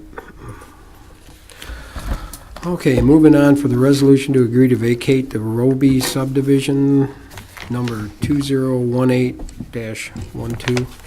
I'd move to adopt the resolution 2018-12, the resolution consenting to the vacation of the Chas T. Roby subdivision. I'll support that. Okay. Any discussion at all on this one here, or are we all good? Nope. All right, all those in favor say aye. Aye. Opposed? All right, moving on. I Going on. Just Get wait. it. Watching the meeting. Going on. All right, moving on to the vehicle exhaust removal system for both fire stations, and I believe this is Chief, and I think you got a grant for this, which is very, very nice. Yeah, this was the grant we've tried 3 years in a row. This time we were actually awarded $122,000. 5% of that is our share, 95% is paid for by FEMA. And this will, since the building of these stations, firefighters have been breathing in really bad, exhaust and from the apparatus in the Bay Area. And so this will take care of both stations by putting the exhaust removal system. There's not a lot of vendors in the fire service for this system, and there's two that are the most popular, and they are MagnaGrip, and for years I called it Plymovent, but apparently when meeting with them it's Plymovent, so I'll try and say that. So they also came in about $9,500 lower than MagnaGrip, and we think it's the best system for us. Most of us have experience from other places, other departments with Plymovent, and my recommendation, just under $90,000 that we go with Plymovent. So what happens to the remaining $26,000 or so dollars? We contacted FEMA, and after everything is installed, then we can start considering what to do with that money. So it comes out of operations and safety as a category from FEMA.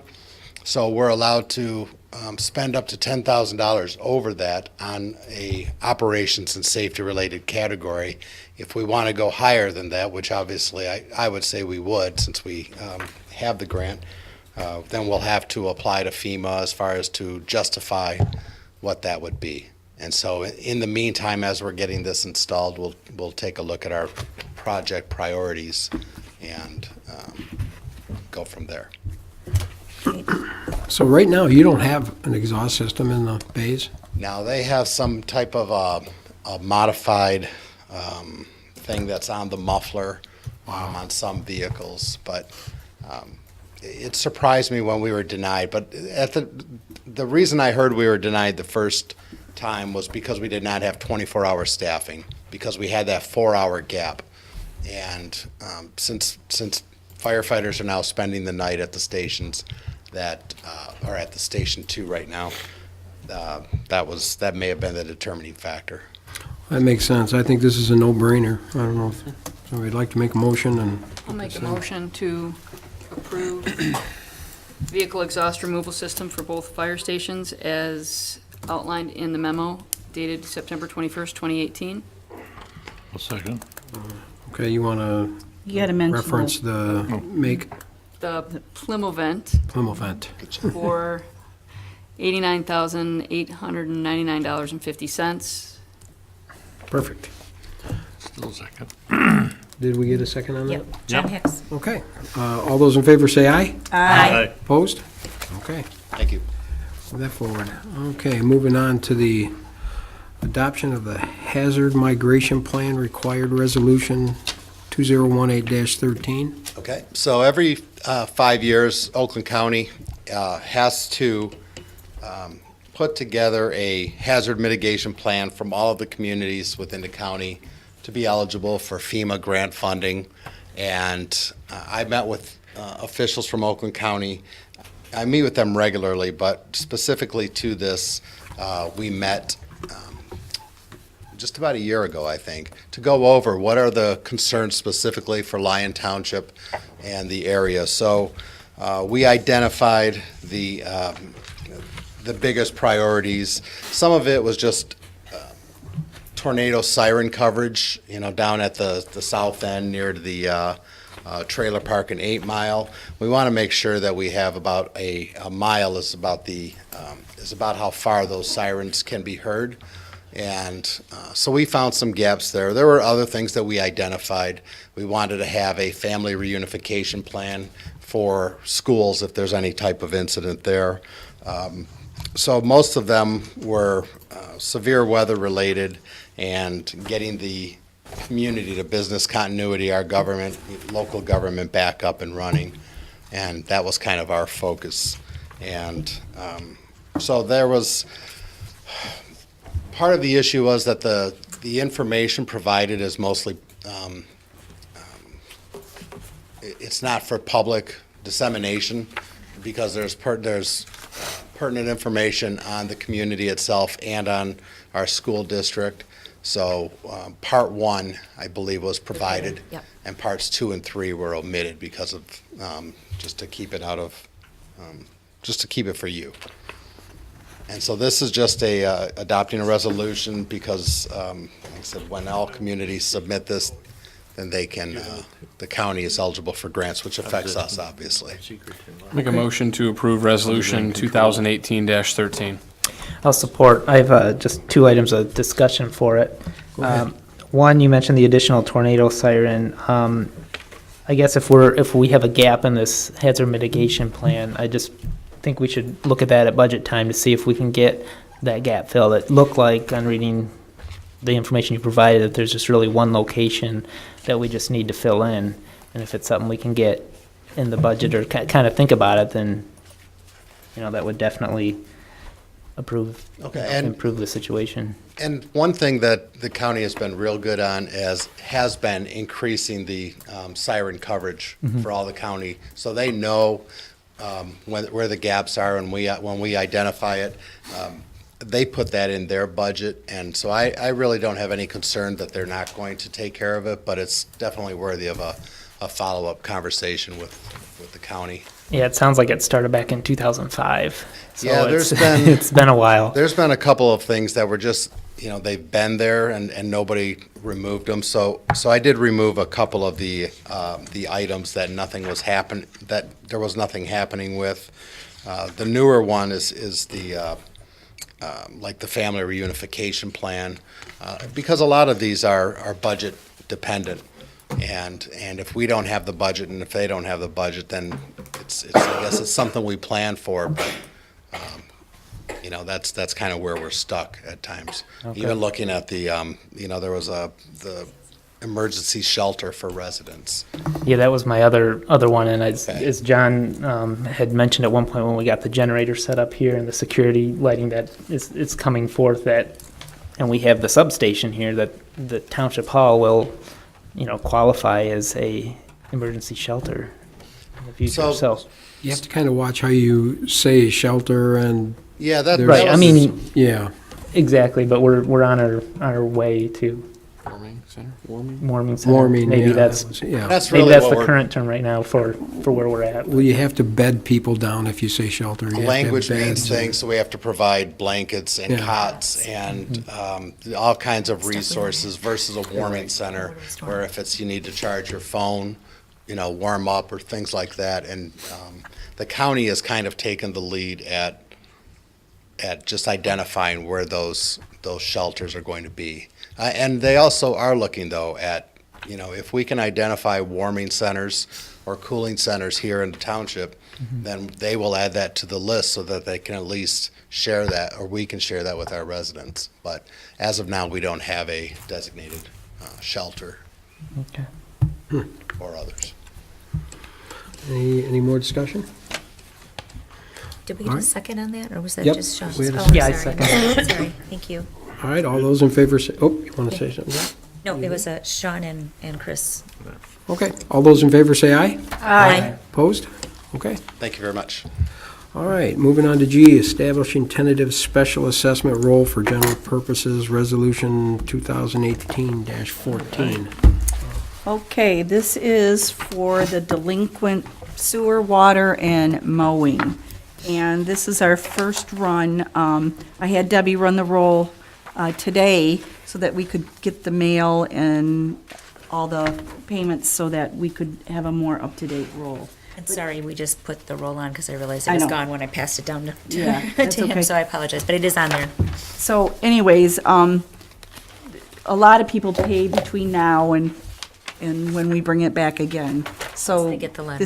they get the letter and then they'll pay. We had quite a bit of payment today. So Debbie ran this morning. We wanted to really wait till later, but we were so busy. So, but today, oh, sorry. anyways, Cut you off. I was just, gonna that's say- all right. Just one more thing is if you look at the back page, if you see the sewer, it's $102,028.48. It's normally around 60. So Debbie and I are gonna look at that tomorrow, and then that's the delinquent water, which it's our first time, so I can't tell you if it's high or low or normal or not. Again, sewer, it's there. You Pardon me? just go- I wasn't. Okay. $178,465.59. So, but they'll come in. It's usually, it's just, It'll come down. I put notice. it'll come down a Yeah, it lot. already has. Yeah, so we'll get it. And some of these people, I think, roll them anyway. So the board meeting is going to be on Wednesday, November 7th? Yep. After the election. Yeah, after the election, because we're in a polling place here. So per usual, this is first reading, and then you put the whole list up Yep. like we always do. Well, this is actually a resolution to This give is- me permission to this is put it into public the paper hearing. to Yeah. publish for the public hearing. Right. And then next month, we will have the roll and the resolution, and then it's done. Okay. Yes. So this isn't our two readings. This is No. the first step. First step, And right, what then happens. if they don't, they get notice. If they don't pay, then they go on the roll per usual. Yeah, And mail then, it to even if everybody. it's the roll, we wait right to the very last minute to actually roll it on their taxes, so. Right. We're constantly adjusting this, but this is the first big, it's a You can little take off, you shocking. can't add, that's why we had to. That's right, you can't, yes, we can't add to this roll, we can only take off. No, I paid my bill, sir. Do it every year. Anyways, that's, Okay, so we'd be looking for a motion for the resolution, I'm sorry. I'll make a motion to adopt resolution establishing tentative special assessment role for general purposes, resolution number 2018-14. I'll support. Any further discussion? All those in favor say aye. Aye. Opposed? All right, moving on to H, hazardous waste. I want to just start this out by, I had some people write me this, no has, and asked me about getting involved in this hazardous waste pickup day. And I reached out to John, because John's been working on these things before, and he was nice enough to go out and contact everybody and start moving this forward. It's been asked over and over in the township, and I know Sean just got another inquiry about it. And so John did me the favor of running through this, and he'd like to kind of tell you what he found. Okay, so that's what he wants to talk about. John, go ahead. Well, you've got the pricing that Doe has submitted. Currently, with 100 cars, they said it would cost us $51.21. But they have a caveat there about at the end of the year, they decide how many what's the population, and they divide that by how many tenants they have from each community. And there's an additional fee on that. And no way of knowing what that is until the end of the year. And this colored map, it's easy to see we're only one of 3 communities in the Oakland County that do not have a hazardous waste plan. And Sean received a letter. I received mail over it a couple times, mostly from Tanglewood. that are interested in, or that go to these places and find out that we're not Part of it. part of it, and they want to know why. So I called